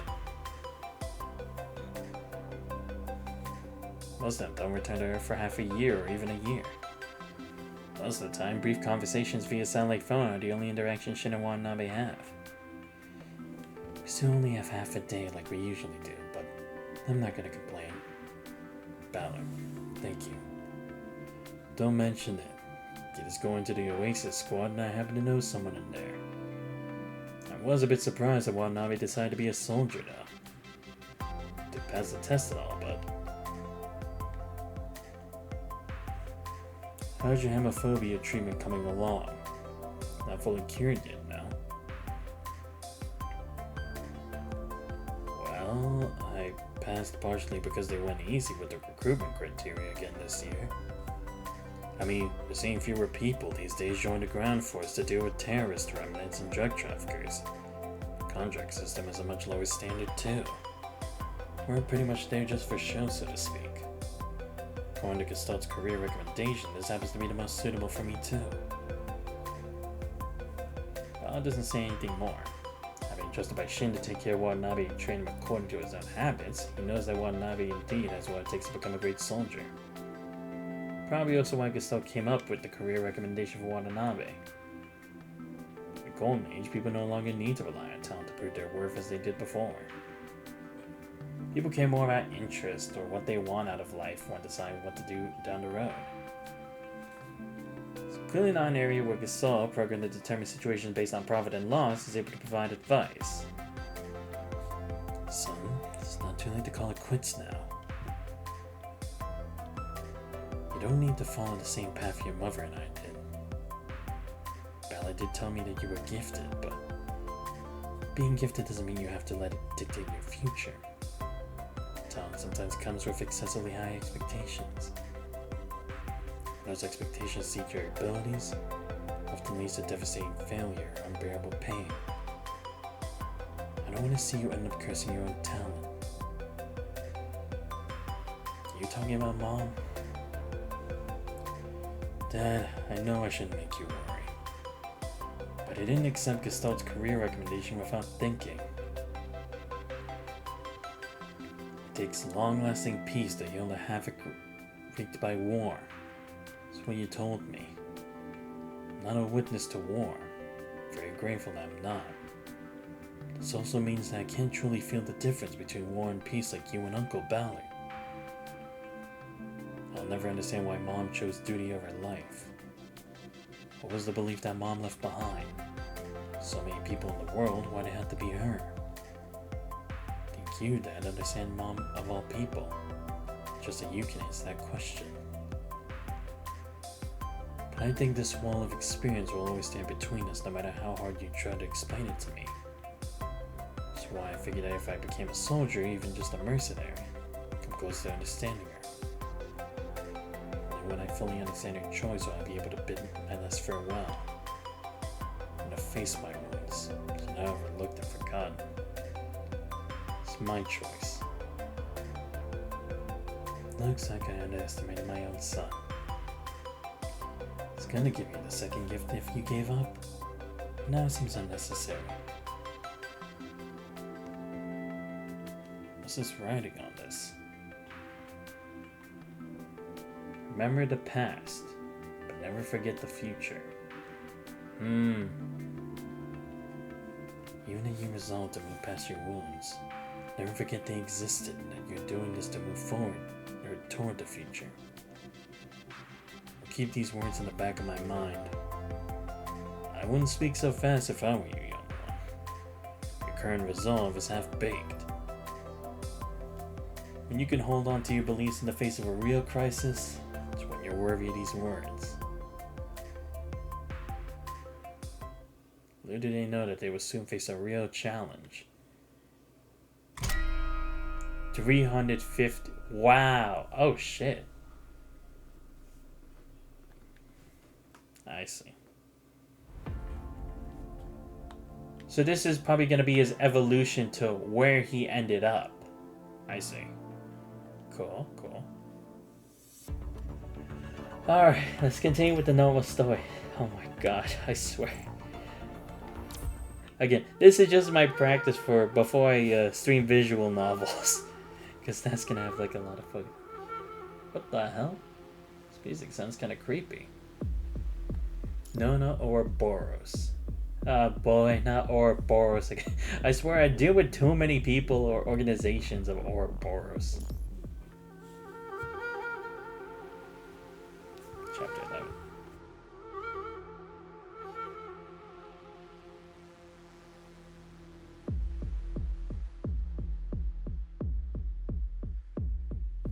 Aslam carriage 14. Oh, we're still on the train. I thought we'd be done by now. I didn't think we were still gonna be here. Sophia and I searched every carriage and every possible hiding place, including the 64 ventilation pipes and 7 garbage disposal points. Nothing found. No signs or traces of Commandant. Neither did the radar pick anything up. I cannot determine exact coordinates. Someone's interfering with Commandant's signals. Wait, what? Wait, I went missing? When? How the fuck does this happen? Well, then again, I guess they were all kind of Wait, is it just that I just ended up disappearing during the battle, or is it after? I feel like it should have been, like, after, right? I don't remember anymore. Nee's trying to locate and neutralize the source of the interference, but they're very good at hiding. Signal's perfectly disguised.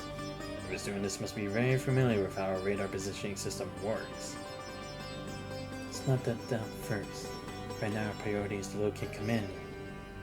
Lee, how long do you need to decode the signal? 10 minutes or less. I'll go report to Jamila. Let's not disturb Amir, Sophia. Amir has important matters to attend to. Mechanic Patrols told us what happened. It is Agdalec's fault for not taking better care of its guest aboard Aslan. Do all we can to help find your commandant. By the way, my inquiry is to the whereabouts of Miss Bianca. Are you possible that she and your commandant left on some urgent business? Commandant would never leave us without notice. For Bianca, she returned to Babylonia yesterday for another mission. Yeah, because I would be like, I'd find that kind of weird that it's like, I just leave with Bianca, but not the rest of the team. Or at least one of them.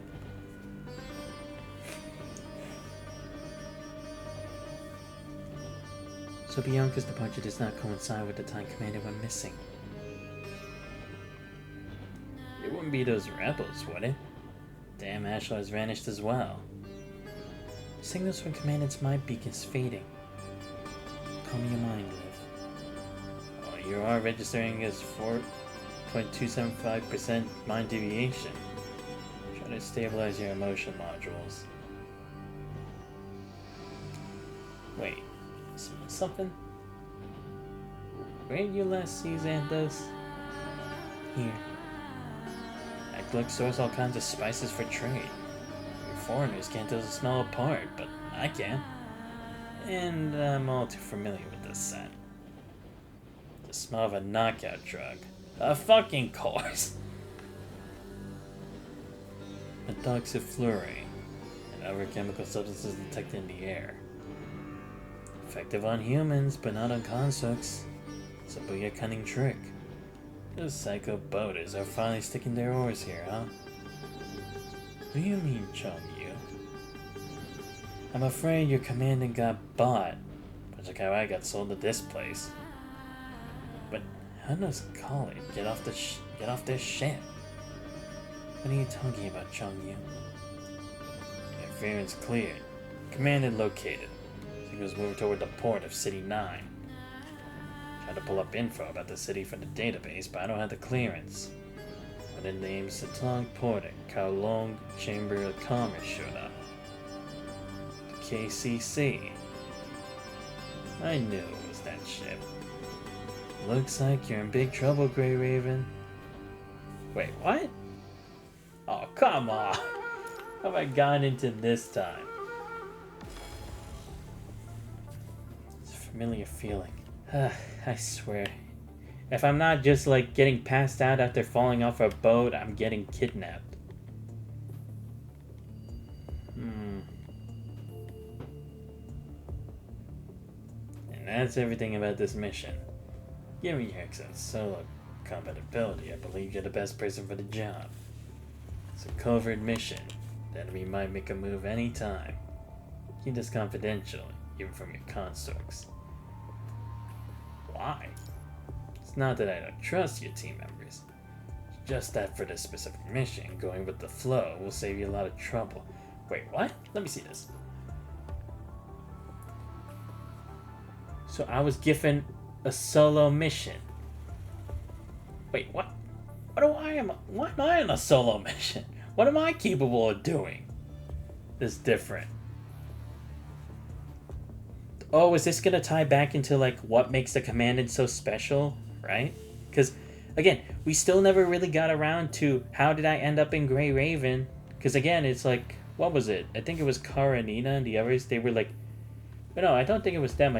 Or was it another group? I don't remember. They were kind of like saying like how the commandant's like amazing and how it's like I've reached a certain rank or something, and yet I somehow end up on a garbage team like Grey Raven. I'm like, Really? I mean, I know everyone's unique in their own way, but I wouldn't call them a garbage team. But it's like, why would it be so special that it's like, what? Maybe they think I could turn the team around or something? Or it's like, what would that implicate? Maybe something like that. Don't worry, not. You and your teammates won't be separated for long. I know. I know.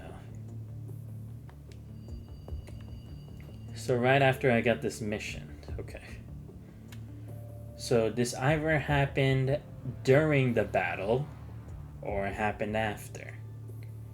I would have to guess after because otherwise Bianca probably would have sent, or she probably would have contacted the base and maybe they would have gotten someone else for help. So I'm guessing it's maybe after that.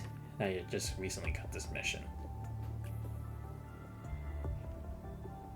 Alright, let's check my condition. Great. No good connection. Not restrained. Connection's very weak. It's over my neck. Great. A collar. Nice. Is it going to be a shock collar or is it going to be cut my head off kind of collar? What's this thing?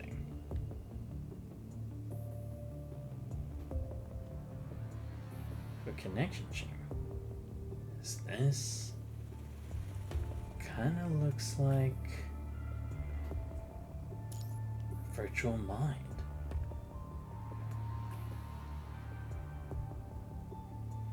To confirm this, sealed compartment. It's like tremors.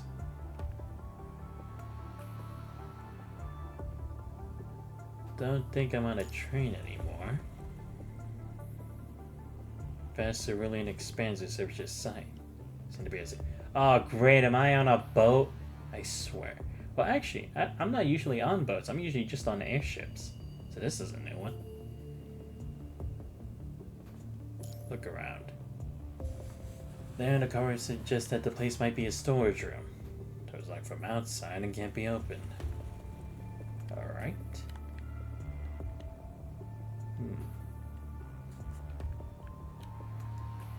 Corrupted?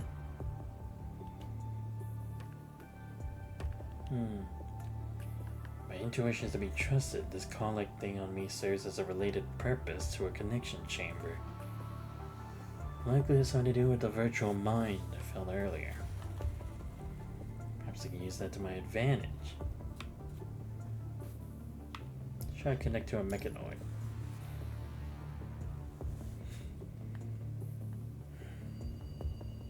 Alright. Let's see what's going on.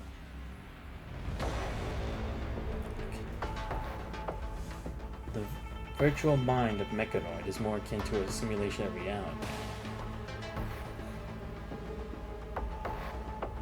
As the passcode to the cabin door can be found in memory data. Circuits.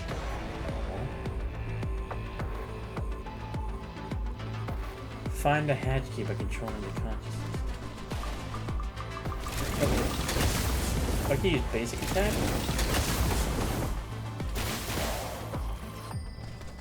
Oh, there we go.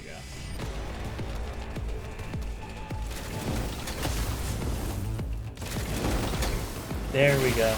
Got it. Okay, let's keep going.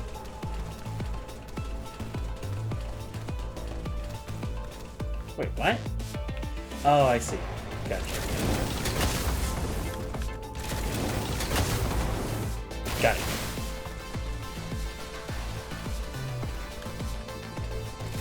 Cool.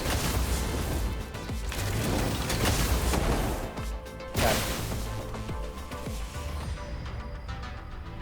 Nice.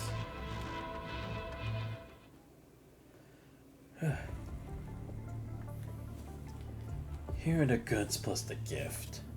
And with that, my job as your agent is done. No need to thank me.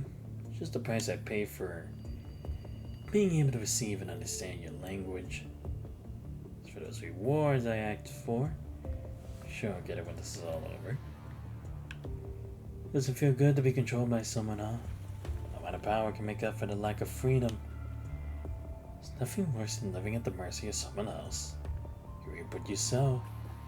You may be inside the loop, but you never get to make choices. Ah well, why am I even saying this to you? After all, you're nothing more than a... There are plenty of options this time. I know I'll find a satisfactory one. Satisfactory one? Does that mean the ship will finally? This place doesn't matter. Whether it returns or continues on, capsize or even get corrupted. I'm only interested in the shell. The ship exists for the sole reason. This is love, Don't say that to me. Don't break my heart. You're all I have. Do you understand? Okay, there we go. Finally a visual. 8 pieces of merchandise will be displayed at the trade fair tomorrow night. Very well. See the preparation. Understood. Ah, great. They gotta fight hard if they have an umbrella with them.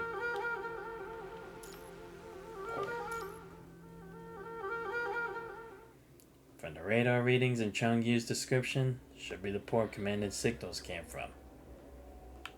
You can't get a more precise set of coordinates.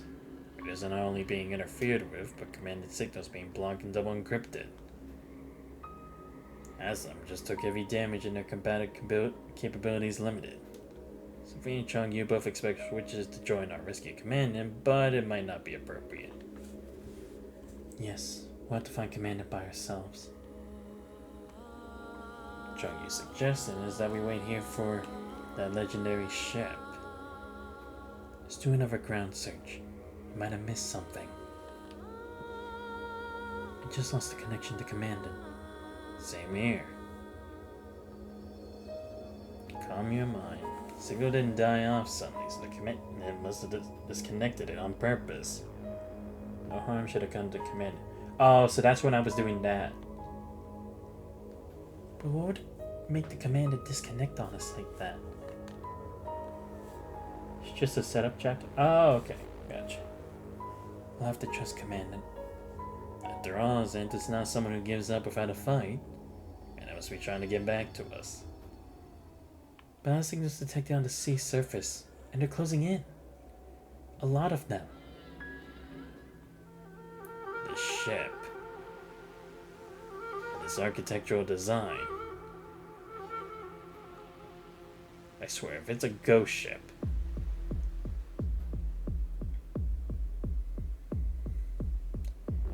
The sound seems to be rhythmic. Is that some kind of song? Or it might be a form of opera recital. Opera recital?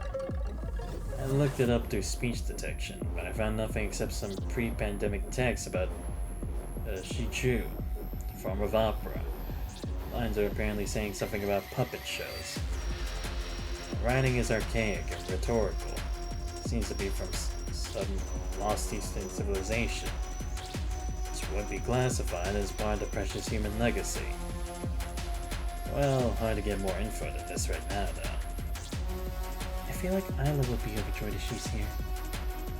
The ship is docked. Detect the presence of Commandant's mind beacon. Right on this ship.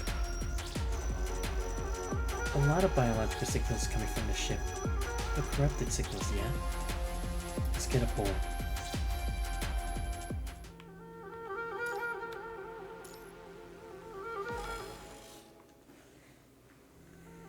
No guards at the entrance, nor any other restrictions. But a lot of humans. Let's go. Seriously, how do you even get sent here? She at least awake cautiously at a quick pace, while Lee is observing the surroundings closely. It follows, a curiosity piqued by the place. Canned poopa, 3 grubs a can. 5 free oxygen tanks, long shelf life, buy 1 get 1 free, buy 2 get 2 free. Razor honey anyone, practically priceless, now at a fair price. What's that? Not really any information found, but an overall analysis of the conversation taking place here suggests this is a market. A market? In this time and age? Similar to ACA? only in the sense that they both engage in organized trade. Other than that, yep.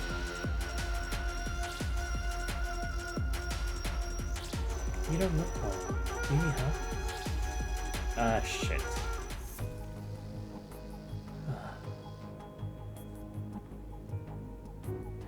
Bye. Bye.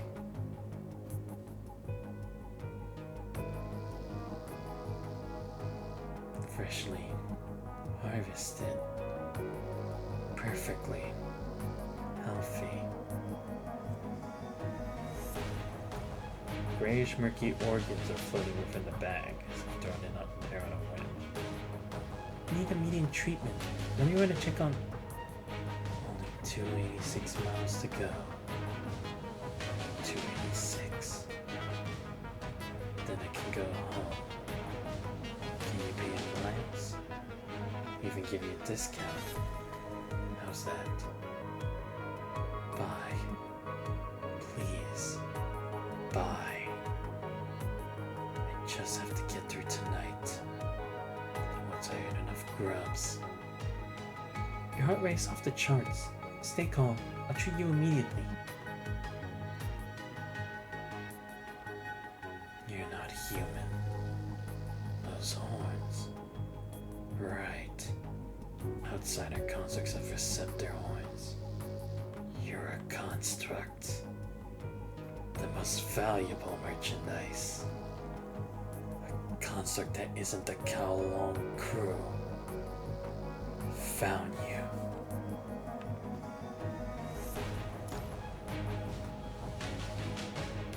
Unhand the fair maiden. Live. Successful reunion. Come in. Onward, Grey Raven. Yes, come in. Well, at least it didn't take that long to reunite with the team. Wow, okay. New place. Love it. Ooh, new enemies. About time. Oh, it's that robot again. This place isn't unguarded after all. Look at those performer bots. They're coming for us. Seems like they don't want to start the people in night market. They may have been ordered to ensure the market is running normally. They want to direct us away from the market. Great.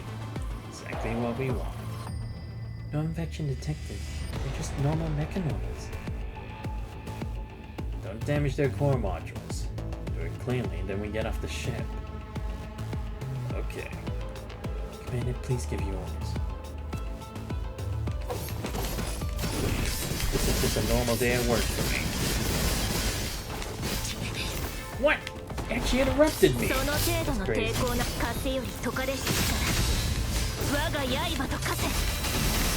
Nope. Okay.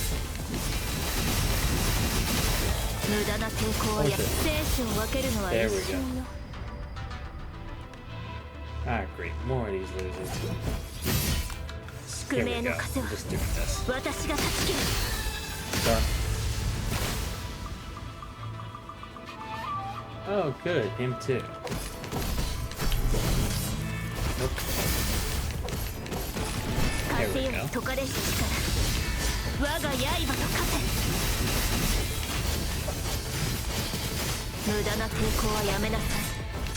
Nope. Here we go.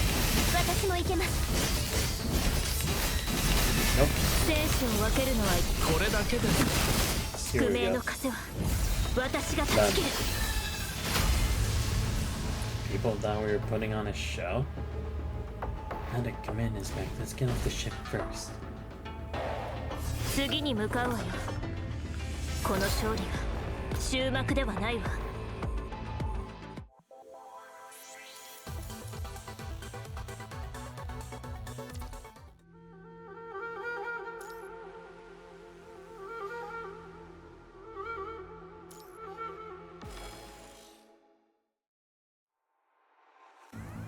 Three drum beats. Midnight drums are beating, closing up. Ship's moving? The ground's shaking. The ship's left the port. Let's go investigate, Lee. Ship is some distance away from the port now. If we're considering the waterproof functions of construct, it's not the kind of distance a human can hold their breath for. That's unrealistic. Yeah, I would advise against it. So what do we do now, Commandant? We bide our time. There really is a night market. By the looks of it, it's a well-organized one built on strict rules. Which means it should have fixed open and close times, and the ship should follow a fixed schedule. Just have to wait until tomorrow night. We need to find a place to hide on the ship. Maybe we can catch up to the merchants aboard the ship. Right, Commandant? Yep. This looks like a warehouse. Central warehouse. Are all the merchants' wares stored here? This doesn't seem like the night market on the database. I've been here before. Who is it that kidnapped the Commandant? For what? The kidnapper's not shown up or made another move. True. Because that's the thing, if I was really kidnapped for whoever's in charge of this place, why haven't they guarded me yet, right? Like, where are the guards? Or maybe there's actually no point in doing so because I still have the collar. I guess. I don't know. We haven't talked about if it came off or not, but I would assume it's still there. Regardless, I want the commander out of my sight again. It's okay. I haven't detected any sign of infection on all humans and mechanoids on the boat, but responses from their biosignals are all pretty weak. I'm concerned for their health. I feel like this mode is hiding many secrets. If only we had more data to analyze. Maybe we can get some useful information from these mechanical puppets.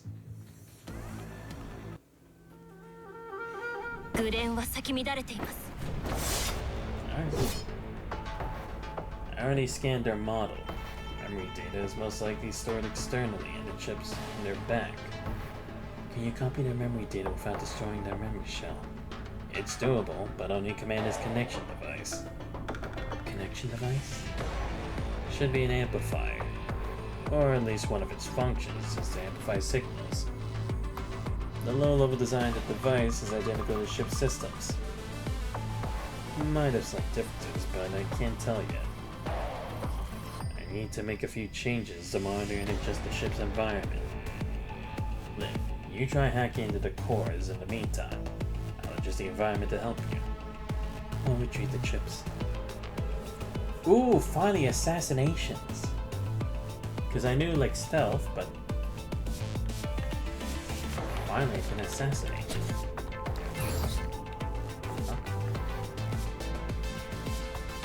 What's going on?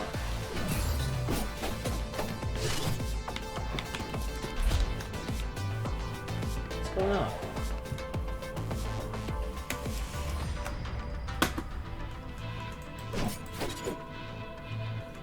Hey, it's not letting me do anything. What the heck?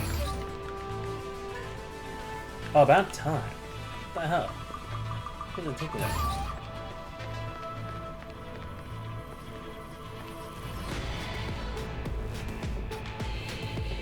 Oh, I see.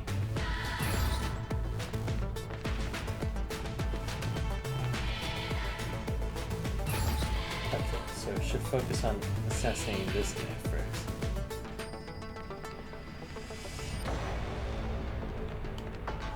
Got it. There. Nice.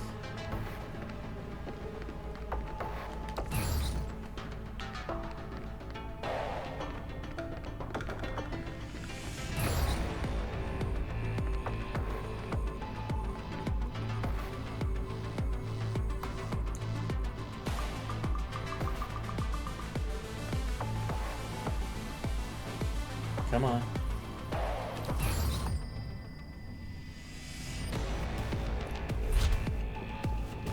Go. That's it.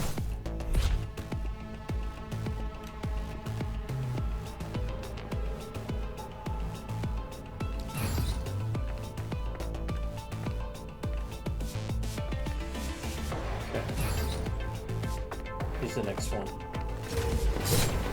Gotcha.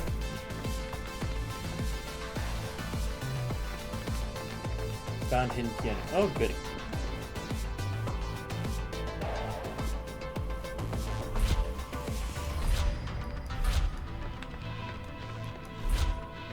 There. Gotcha.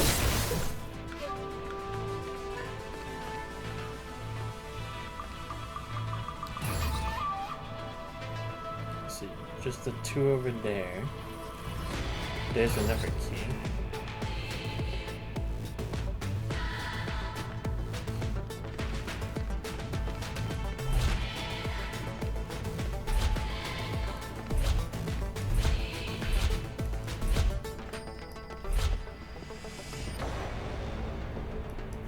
Come on. There. Got it.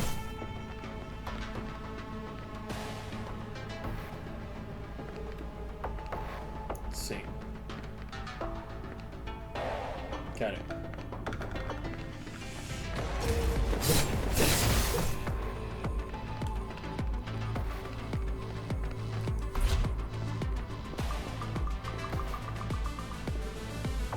Let's check here first.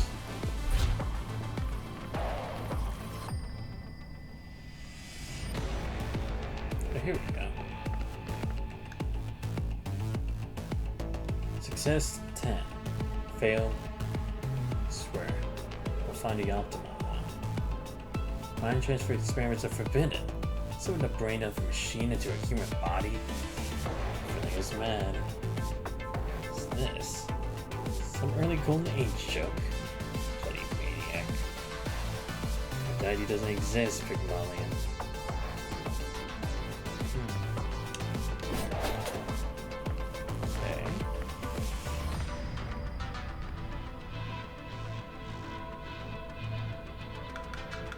How do I get through that?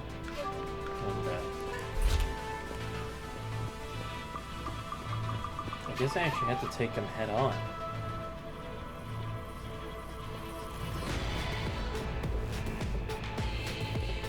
There. Yep. Figured.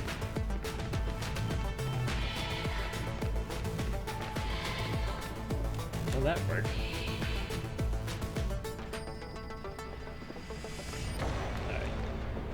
Go. We have enough data chips. Now analyzing. 戦闘終了。お次の戦闘は何ですか?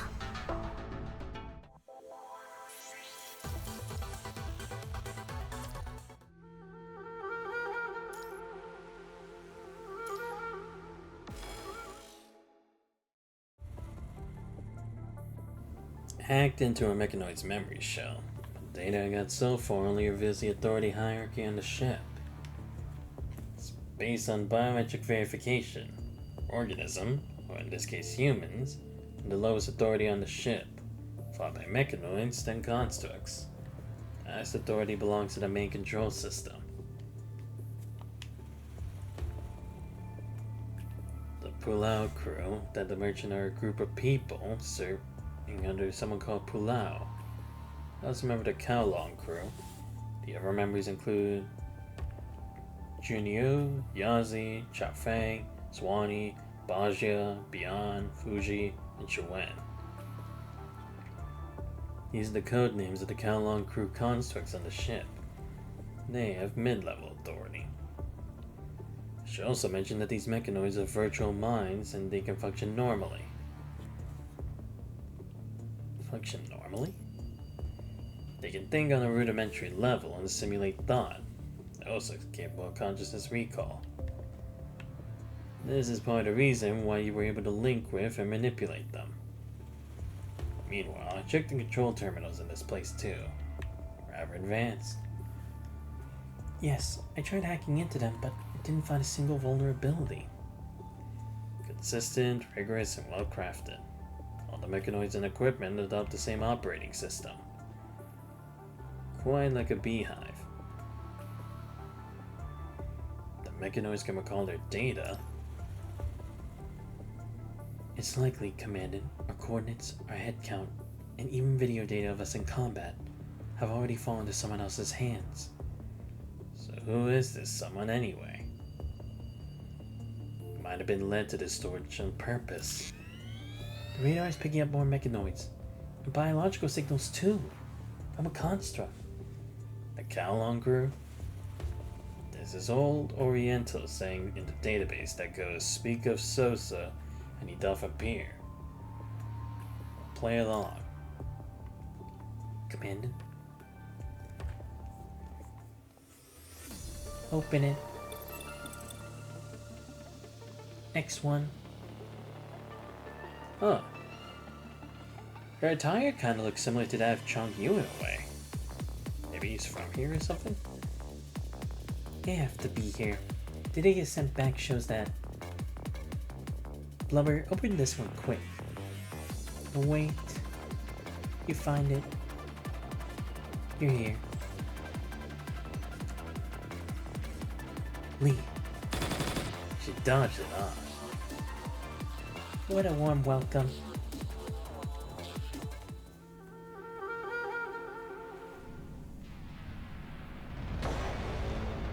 Great.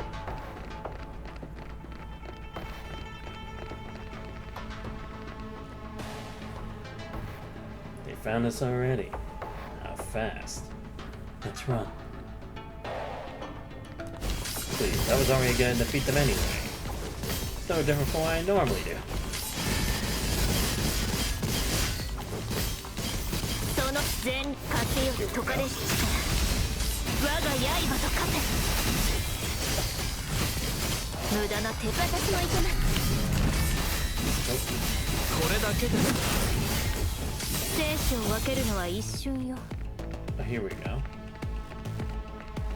Hey, I can go through here. What the hell? Great. Maybe I can only go through a certain way.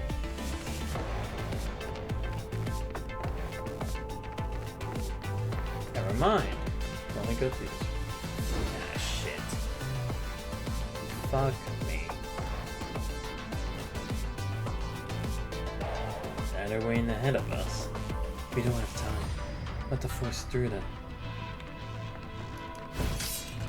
Nope. 宿命の Here we 風 go. 私が断ち切る Easy.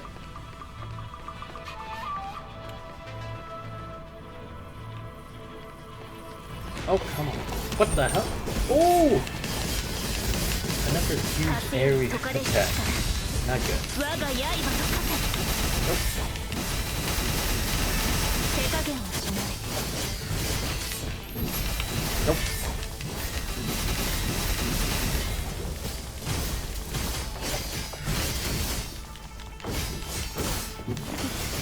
歯応えないわね次に向かうわよ Okay, that こ wasn't の too 勝 bad. 利が終幕ではないわ I was not gonna wait to see what kind of attack it would pull off. I pull out here by order as a member of the Kowloon crew. Oh, so she's one. Me? Good. It's working. It's no place to talk. Commandant, watch out.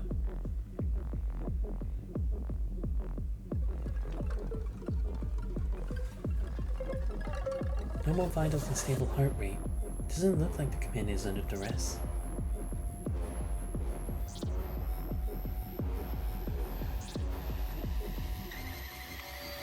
Hand me, fair maid. Yossi should have no eyes and ears here. Xiao Feng will soon deal with the data about you people in the system. What's going on, Commander? She's not our enemy. 3 constructs, 1 human. Chuan vouched on this with his mind. Shouldn't be a bad deal. Sure when. Like me, he's a member of the Kowloon crew, in charge of trade.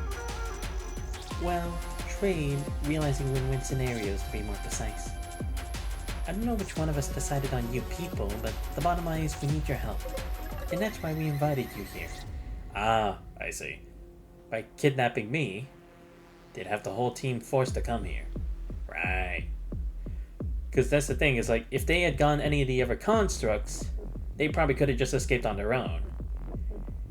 Me, the team wouldn't necessarily think twice, but to go rescue me. So, warm invitation? Warm, huh? Oh, by the way, I didn't get your names. Introduce yourselves. I'm Lucia, Mergray Raven, affiliation of Babylonia's task force. These two here are my teammates live in Lee. And this here is our commander Xanthos. Babylonia? What's that? Eh, whatever. I'm Pula. I'm a... what do you call it again? Construct. Right. Roosevelt, the Kalon crew, and I guard this place. Not my real name. Don't know if it's the call or the experiments. Well, I pretty much remember nothing about my past. Experiments. So many things to explain. I'll do it one by one. How much do you know about this ship? Very little. The ship is called the Niter. It's a core grade ship that used to serve the KCC's cargo vessel. Niter? People call the ship the Niter because it only appears after dark. Over time, the name stuck. After the outbreak, the head of KCC put the ship into operation to save people within KCC jurisdiction. That would have been the end of it, but then that thing got aboard as well.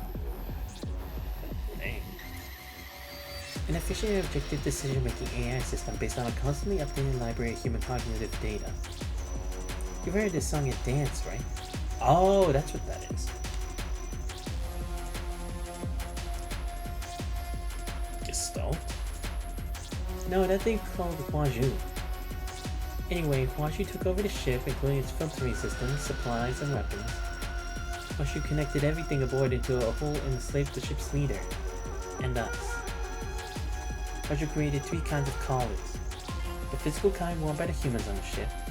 The other 2 kinds, designed for mechanoids and concepts respectively, were built into them from the start. These 2 kinds of collars do basically the same thing. They can't be removed, and they make us obey. I wonder if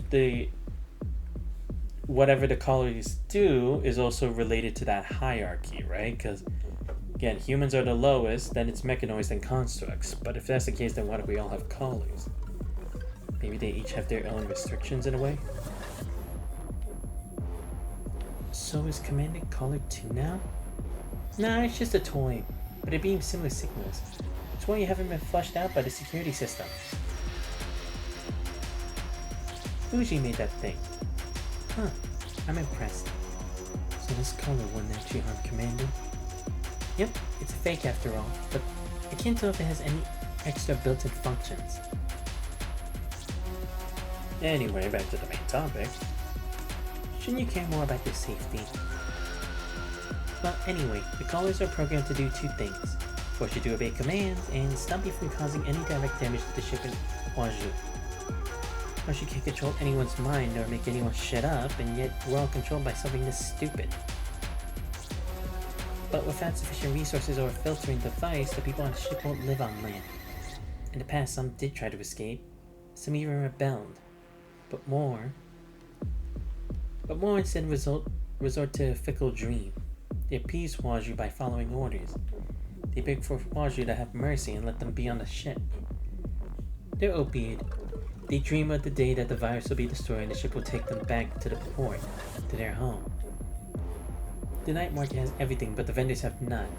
They're robbed clean by the monster that they raise with their own hands. Now they pay tribute to the monster in the form of taxes and mileage. Fail to do so and get thrown off. So it's literally a fake system or like a mock kingdom. To stay on the ship, they work tirelessly to trade and bargain and swindle others. So that's what that one guy was talking about. That's why it's like he needed to make ends meet to get back home. How pathetic is that? Like those people, you have power, don't you know? Or don't you? Constructs have more authority than regular humans, but only to an extent. The 9 constructs that make up the Kowloon crew came from a series of successful experiments. They're only useful puppets, tools and spare vessels designed to ensure the functioning of the ship. Vessels? Huaxu's been looking for a perfect vessel. What does that mean? Huaxu wants to become human. Constructs are hybrids of humans and machines. Huaxu's been trying to plant the minds of machines into constructs. Of course, I don't think Huaxu is self-conscious or has actual free will. So you're all just vessels for Huaxu? Yes, we all are, including Lady Chu, the head of KCC.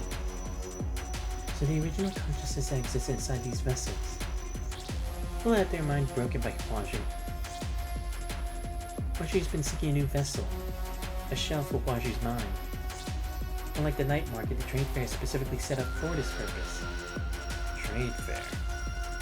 The trade fair is only for one-of-a-kind goods, constructs. Huaxu will command Lady Chu to do the picking for him. Ah, okay. So that's why for that guy, getting live was even more valuable than just selling. Because that maybe would be the vessel. This will be the only time Huaxu, or should I say, the puppet in the form of Lady Chu, will show up in public. You are outsiders who aren't collared. Hope you can help me. No, help us. What do we need to do? There's this main control room that acts as the brain of the ship. Or to free the ship from Huaxu's control. Thanks.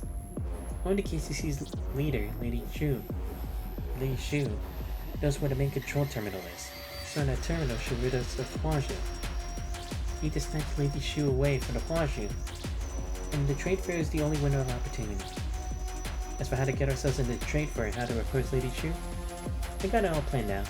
Just a bit of prep work and we're good to go.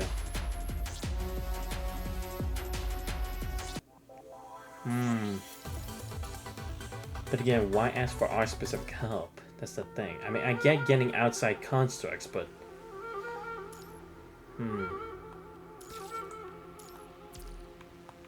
Wonder why specifically me, or when they even get a lot of the data about me.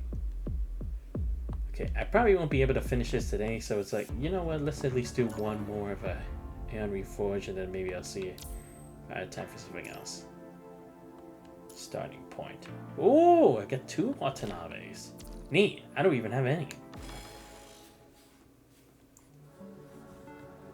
Anyone who has turned 18 and has no major criminal record can make friends with people using Gestalt's matching system. In a society increasingly connected through communication rather than personal relationships, providing convenience for citizens to communicate is our duty. Isn't it our job to bridge gaps for strangers so they can break out of their old circles? Says Trillet, who has been actively promoting civilian use of certain Gestalt functions. Gestalt's matching system, huh? Well, Nabe was going to turn down this offer, but he wanted those who aren't entirely familiar with breaking out of their old circles to make friends with complete strangers. Establishing one's identity before communication is a deeply ingrained habit since primitive times and is easy to break. Might as well try. Not bad if you end up with a couple of new friends, no? I mean, none of your friends from school or the racing club chose to become soldiers, did they? How did you know? I didn't even know your life was so rich until Ballard told me. Did you look into me? Occupational habit. You didn't exactly hide it. Never told me any of this, so I was actually quite surprised when I first learned about these things. I'm just glad you didn't turn into one of those people who shave both sides of their head, paint their eyes black, or wear clothes that look spattered with paint. That's quite a huge mix of several generations worth of stereotypes right there. But you'll definitely need friends if you're trying to go down this path of your own choosing. Which is why you want to give the Gestalt matching system a try. Just give it a shot. Kura system. Nice. Through his terminal, Watanabe access the matching system in a breeze. Dear citizen, hello, and welcome to the Gestalt matching system. You're exercising your legal rights under Chapter 3, Article 291 of the Citizen Welfare Act. Please read the following terms and proceed after confirmation. Retrieving Citizen Database. Just take a few moments. Covering information, matching. Matching complete. You'd like to enable privacy mode? Sure, since I'll be interacting with strangers now. Understood. Privacy mode enabled. Thank you for using the Gestalt matching system. Enjoy yourself. Hello? You hear me?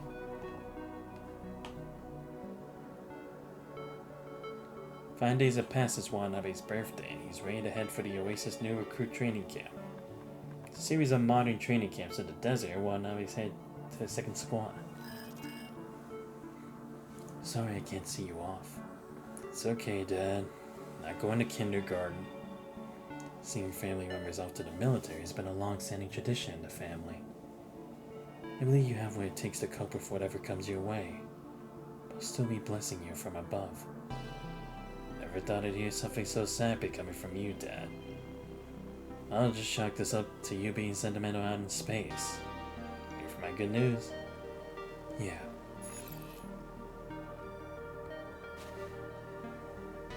Thanks. You're welcome. Person looks familiar, but Watanabe can't seem to recall who they are, no matter how hard he tries. You're reporting for duty at the Oasis too? The person seems young, they seem well trained. Trained by Ballard himself. Watanabe senses the same aura in the way this person carries themselves. Yes, well, sort of. I mean, I'm actually on my way there to see someone.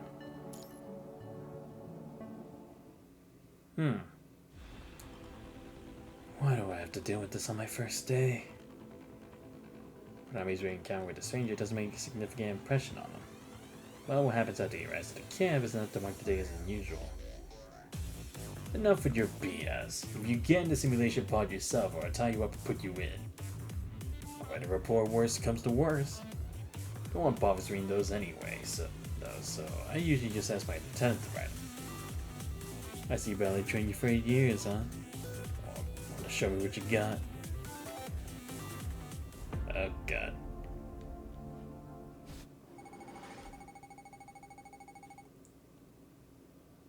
Ganbare, Shinpei.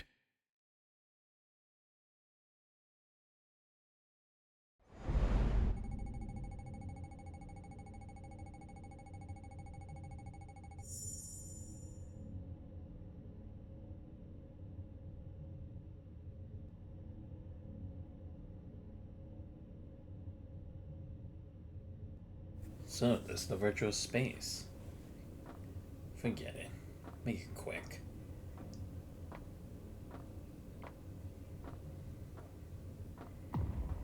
Episode 3. Starboard. I like it. It makes it seem like it's a little Chronicles series form. Too slow. Fall asleep on the way back. Not great. Backhouse. I just want to give you more time to warm up. I like how arrogant you are. Oh shit, here we go.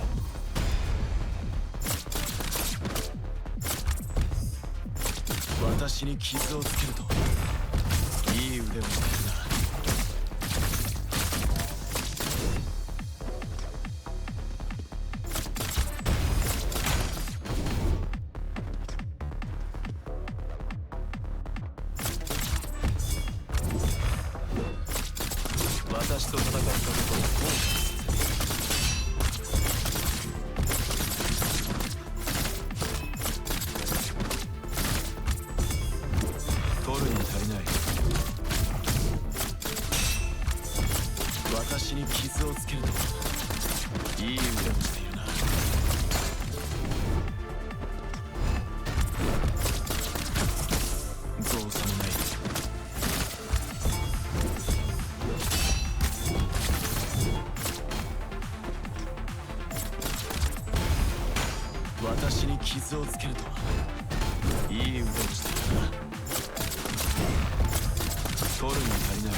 Damn, what the hell was that unknown voice about? Wait, what? Just delete the enemy?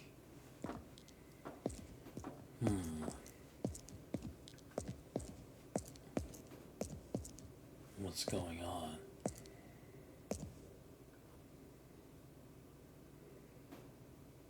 Instructor? And me? When is it?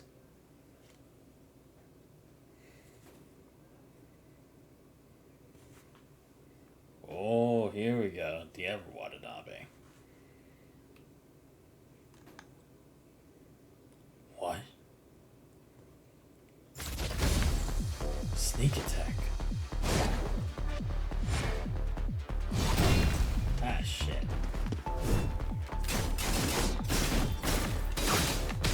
Oh, yeah. 問題ない Damn it. おごりがいいぜ Another guy?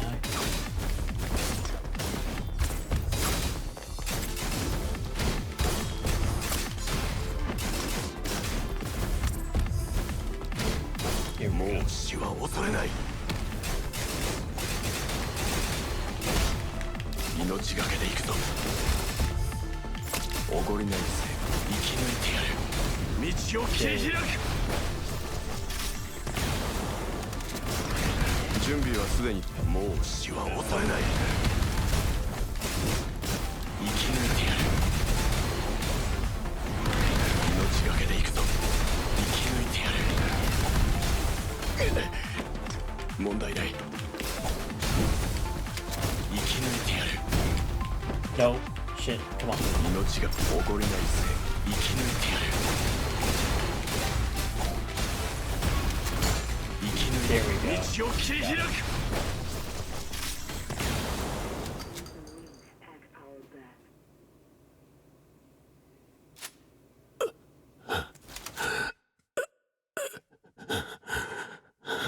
意識界に反応あり。続けてリンクを強めに。おい、まだ耐えられる？ダメよ、リンク時間が長すぎたわ。一旦切りましょう。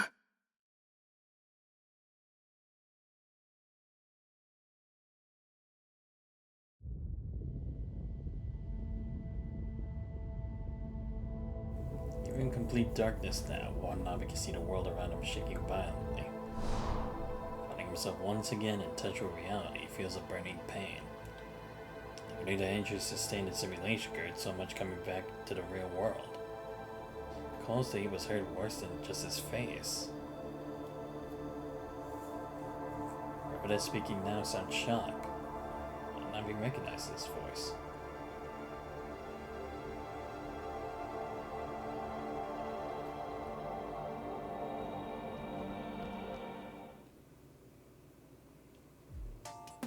Hey, glad to see you awake. Right there, Watanabe sees he stuck his big face, muscular arms in his half-raised hand. What are you doing? I was trying to wake you up since you were out cold. Well, this is kind of an old method, if you ask me. Is that why I'm feeling this burning pain in my face? At least it worked wonders. By the way, kid, you fight well. I'll give you that. You need to work on your willpower. See, you can't stand the sight of blood. Didn't say a thing when I got hit, but you passed out just like that, son. I passed out, but don't remember being the last one standing. Or I remember. So he's been whacked in the head by a sledgehammer, erasing what little was left on his vague memories. Is your head okay? I'm fine. So what do we make of this match? Well, I wouldn't feel that thing even if we count it as my win. How about another round? This time I'll enable a peaceful filter. Nope. Let's just call it your win. Says Watanabe decisively. Get dragged to a senseless duel on his first day gave him a real taste of the lack of discipline and moral decay Ballard always talks about. Here we are. Riding through bumpy roads for hours on end. Watanabe be safe out to offer a vehicle just point new recruits. So, that's where it all begins. Long's resolution, promise to his father, and the belief he set out to find. All worked up, Watanabe's fears unsettled as the swirling dust around him. You're Watanabe, right? Come on, let me take you to the simulation pod. Like, go! The hell are you? I'm in charge of this training camp, so you better behave yourself real well, son. Never tries to break free, but finds out unable to break out of the grapple he's been locked in. He tries to allow himself to be dragged to the simulation pod room. Giving up already? You really want to ballad soldiers? Is this how we train you? First of all, he told me to always keep a cool head no matter how good I am. Secondly, I'm not one of his soldiers. But I presume you know him quite well since you just brought him up. Of course, Medic is here. I heard someone passed out in a simulation pod and needs help with swelling. Dr. Backhouse, I thought I've warned you more than once not to let new recruits enter the simulation pod before undergoing adaptive training. Well, see, kids these days like to play at those VR or AR things, right? I thought the simulation pods were kind of like that. This boy should have gotten used to it by now. Fine, won't happen again. Forget it. What's the rookie's name? Let's register him first. Watanabe. Watanabe? Bruce? Hello, you hear me? Name's Bruce, from Islay Islands. I'm Watanabe, from Barrett. Small world, you know each other? Well, I guess the algorithm probably matched us thinking we'd end up in the same training camp. Well, let me reintroduce myself. I'm Backhouse, Chief Instructor of the 2nd Squad at Oasis Training Camp. Just call me Instructor. How's the uniform Ballard took from me earlier? Does it fit?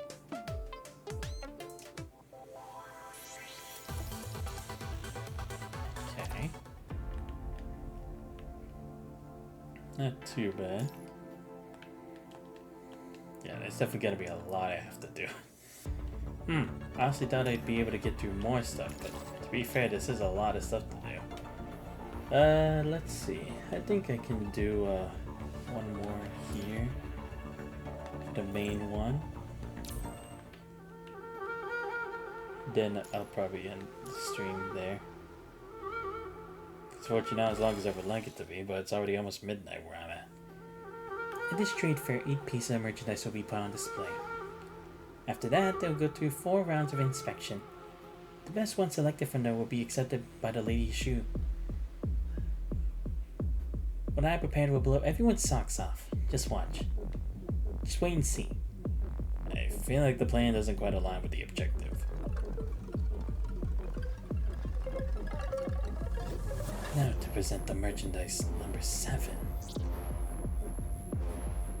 I think it's your showtime now. Come in. Wow. Does he really looking the part? Do I really have to go about this mission just like this? You don't feel comfortable doing this, Lucia? I don't think so. Lucia, you look great in this outfit. Did you perfectly, Lucia? Doing this for the mission. To reach June. I shouldn't. Anyway, I'll be getting on stage. Oh, so this is her. Damn, she's actually pretty intimidating. Probably all the green. A woman who appeared behind the curtain. Is that true? Yes, that was her. KCC's leader. At every trade fair she's kept isolated on a high platform and no one's allowed to go near her. You mean like in prison? Why she was been forcing you to find a vessel for him on this ship? Just like you, she has no choice but to obey Huazhu, right? Right. The Kowloon's crew has power, but we can't use it against Huazhu. some of us even got comfortable living like this. Will they stay in the way of our mission? As far as I can tell, Chafeng, Fuji, and I are the last holdouts who are still trying to rescue the leader and set ourselves free. The rest of the Callan crew is ambiguous in this stance. I suspect that some of them have already had their minds transferred. The only one to watch out for is Yazi. He's been guarding the leader. The conversation continues. Lucia walks up the stage as instructed. Medical puppets around her snap into action. Lucia, I present to you for Dance of Blades. Ah, okay, so that's why I'm just her.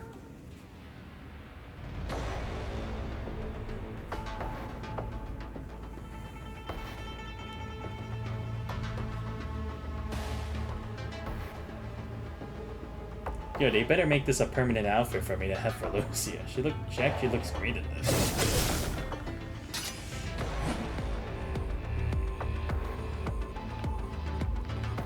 Huh? Oh, I'm just walking around. Okay.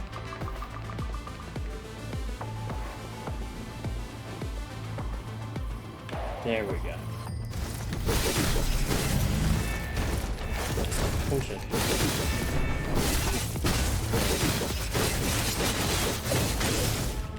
Gotcha.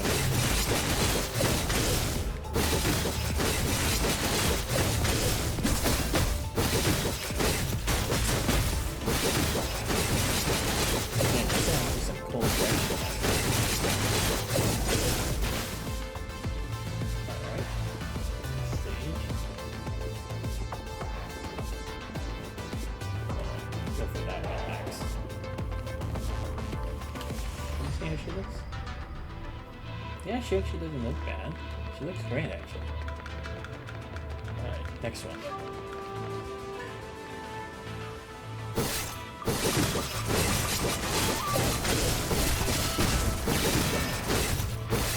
私の剣の本は全ての障害を焼き尽くします。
Finally, the moment has come.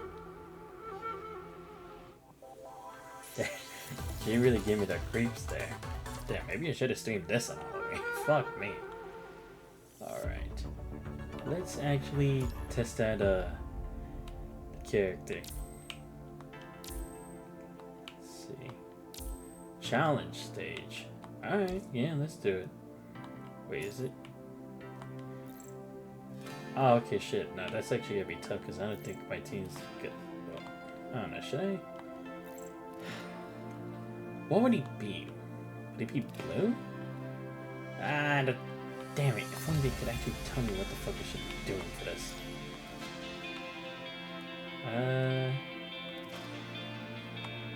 Let's see. Should probably go with my most physical team, so I guess Liv Luminous would actually be blue here. guess. 全力を尽くします。 Did I have read before? I think it was. I don't even remember who I had. Oh right, I think it was just regular Lucia.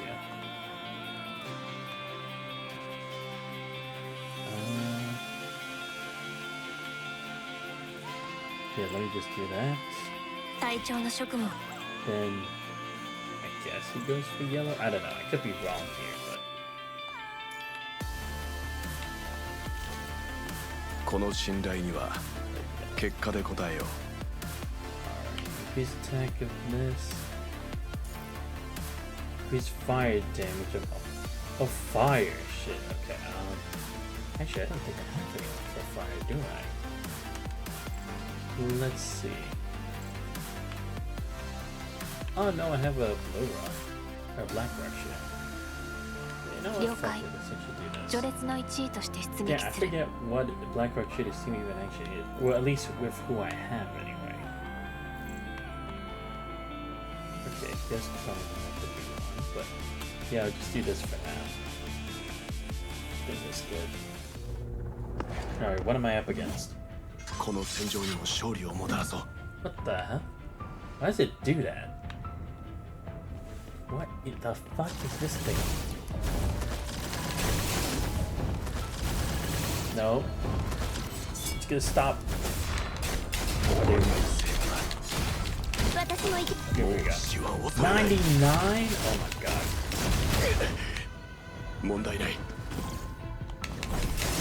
Oh god. Nope. Oh shit, I missed the dodge. 生き抜いてやる。 What? I dodged that. I know. この戦いを終わらせる。問題ない。 Nope. 生き抜いてやる。命がけで一歩。先行支 Here we go. 道を切り開く。 Gotcha. 準備はすでに整った。 Nope. もう死は恐れない。生き抜いてやる。命がけで行くぞ。 Nope. 生き抜いてやる。この戦いの問題ない。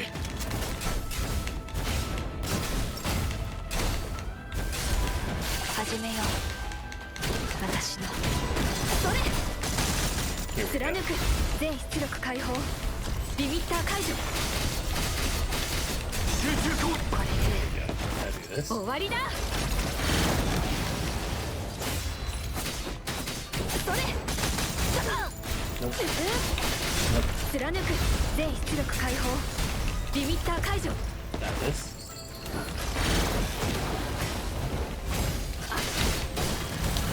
道を切り開く。 There we go. Nope. 私も行けます先行支援もう死は恐れない。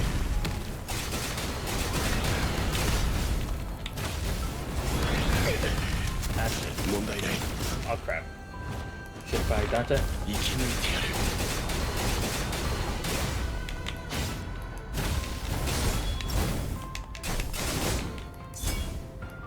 Nope.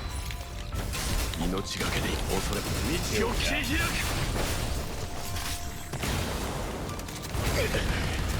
問題ない。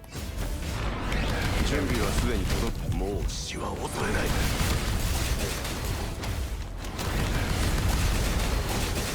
生き抜いてやる。この戦いを終わらせる。 Ah shit. この戦いを終わらせる。生き抜いてやる。命がけで行くぞ。先行支援道を切り開く。 At least I had someone else who could support me. 準備はすでに整った。 Otherwise, もう I'd 死は probably be 恐れない。 screwed.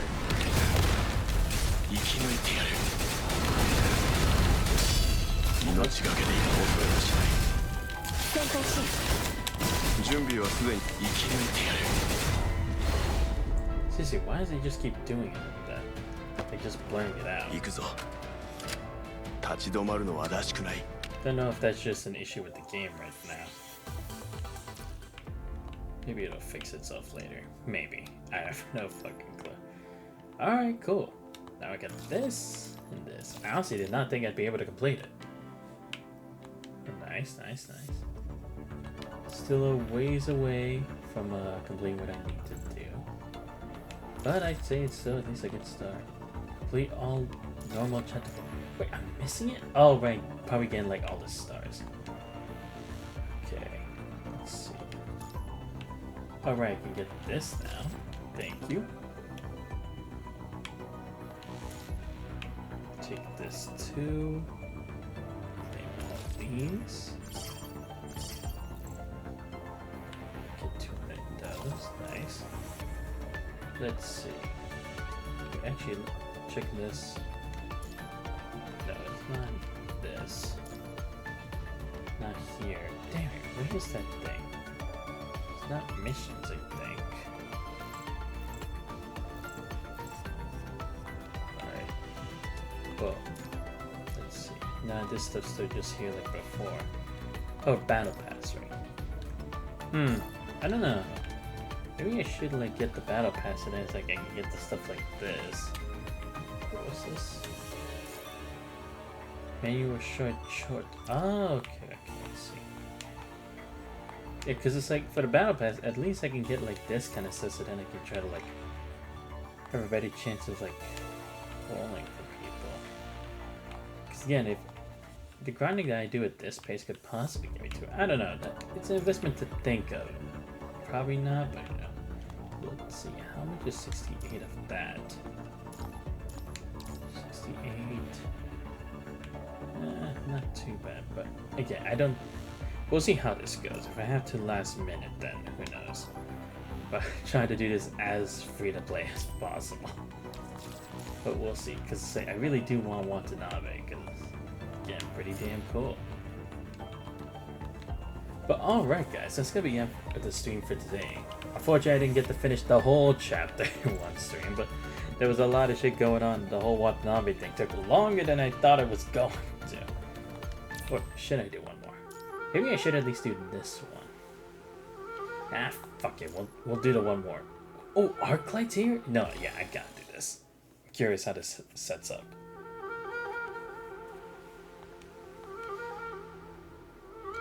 Can't do anything about your voice right now.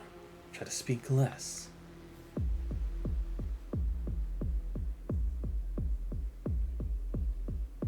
No talking, but I want to talk. Is there anything we can do about this cat? Cover your mouth. Good idea. You're 8th on the roster. You're next. Go prepare the stage, but don't do anything rash. There's something wrong with the mechanical puppet performers here. Noted. Don't open your mouth. Special device shows that the mechanical puppets are installed with attack modules. I'll eliminate the threats off stage one by one in a moment. Be sure to switch to the team channel and do not approach the target until you receive my call. This trade fair is our only chance.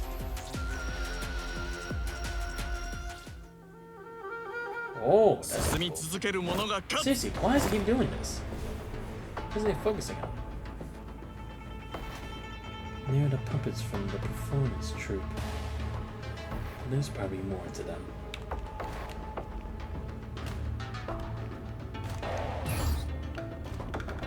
As I expected, there are puppets with attack modules.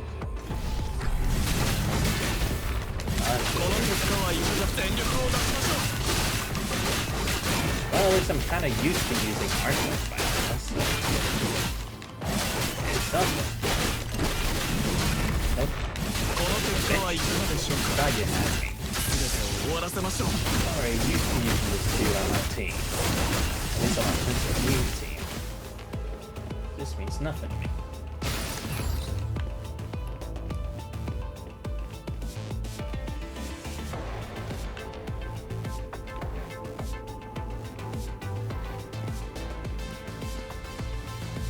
Oh, there we go. Got it.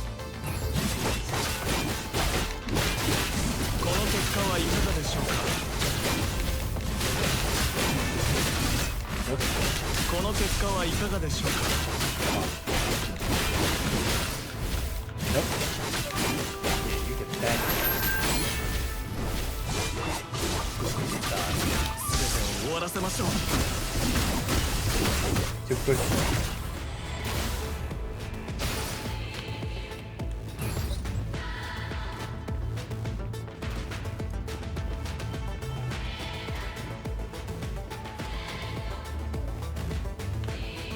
Okay, so then I guess it's one of these two. There we go. Got him. 私の後ろに Hey, don't walk away from me. As if you have more important things to do than to fight the man この Arthur 結果はいかが himself. でしょうか。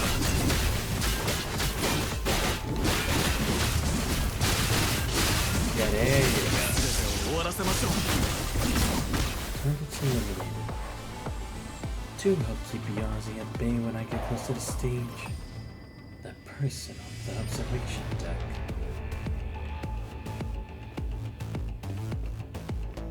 Or if I get the fighter already, that'd be fun.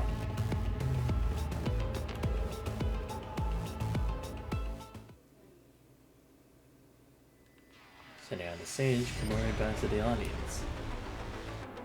All merchandise have been individually displayed. All merchandise, please step on the stage for a group display. All attention is drawn to two feminine figures on the elevated platform. Archaic duality of beauty blazes the stage. One of eastward demureness, one of a westward elegance.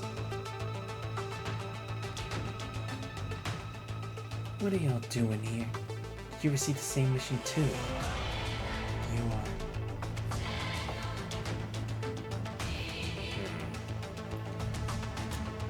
You don't look very well. Must be a glitch from my visual module. Great, is there someone he knows? I'll run a self check later. That's the leader, Lady Chu. We have to find a way to get to her. Ryan sees the mechanical puppets that were snaking through the audience fall silent. Then, a familiar figure bursts into view. Limiting your gaze, but glances your way. His twitches his nose ahead. Could it be...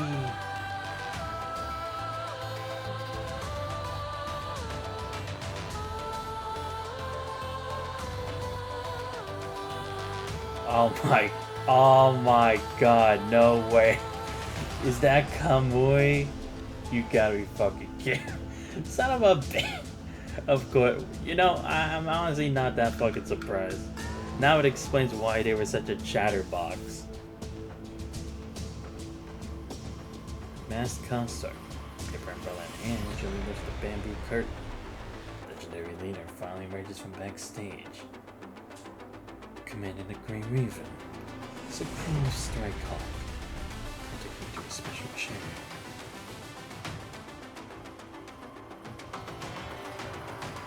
If we can't stay connected for long, I'll keep it short. Our team will work with Grey Raven to cause a distraction so Lucio can approach the target. And then we meet up. Over the call disconnects, a familiar figure leaps out of the audience. Boy, someone has already whipped out his gear from some unfathomable place. The grenade hat falls to the ground. Grab sight gets the eaves of the corridor and he pulls himself up in the air. Attack the master. Hey, I'm your dance partner.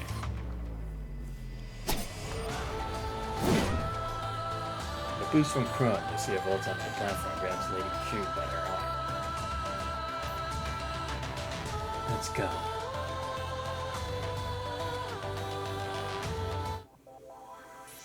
Damn, things are really shaking up here. Okay, now I feel better about ending it there. It's getting more progress. But anyway, like I said, I'll try to do some more Punching Grey Raven over the course of the month. I'll see if maybe I can do it another time sometime this week, but again, it'll that's depend on how I feel. Because again, I still have a lot of stuff I really gotta get through, like Metaphor, East. Again, who knows, maybe I'll find more time for that. But anyway, let me give a huge shout out for everyone who showed up to the stream. So shout out to Guardian Soulblade, Weather Aeon, as well as Dante607. Great chatting with you guys. I'm glad to see more people from the PGR community here as well. You guys are always welcome here. Because I'm not only part of the Honkai fandom, alright? Starting to find much more appreciation in the PGR fandom as well. But yeah, like I said, getting some more interesting stuff now, seemingly already part of this new scenario. But again, why particularly us? Again, I feel like it's probably to get the team involved as well without having to contact Babylonia directly, and it's maybe like this was a secret mission between Kamui and Arclight, so hence why they didn't know if there would actually be help coming their way. Because that's the only thing I can really think of at the moment. And we actually did at least get through a bit of Iron Reforged. Unfortunately, not as much as I would have liked. But hey, it's a start, you know? But again, we still got a long way before we can complete this. So. But I definitely feel like we should definitely be able to finish this by the end of the month easily. At least I think so at the pace I'm going at. But also, let me especially thank whoever Ian and Dante for the follow. Much appreciated. We're trying to hit 75 followers by the end of next year, since we already hit the 50 goal for this year. But you guys do enjoy the stream, but you're not already following the channel, please make sure you leave a follow. It's much appreciated. Check out my YouTube channel where I post out all the VODs from the current streams that I do and ones from past games I've done. And also make sure to subscribe over there. You do enjoy watching the VODs there. Much appreciated. And join the Discord, you guys not already. Love chatting with you guys and gain tips or recommendations on current games I'm playing or future ones you think I might be interested in. But this has been Santa's Vice. I hope you guys have a great rest of your night. See you guys next time. We're out.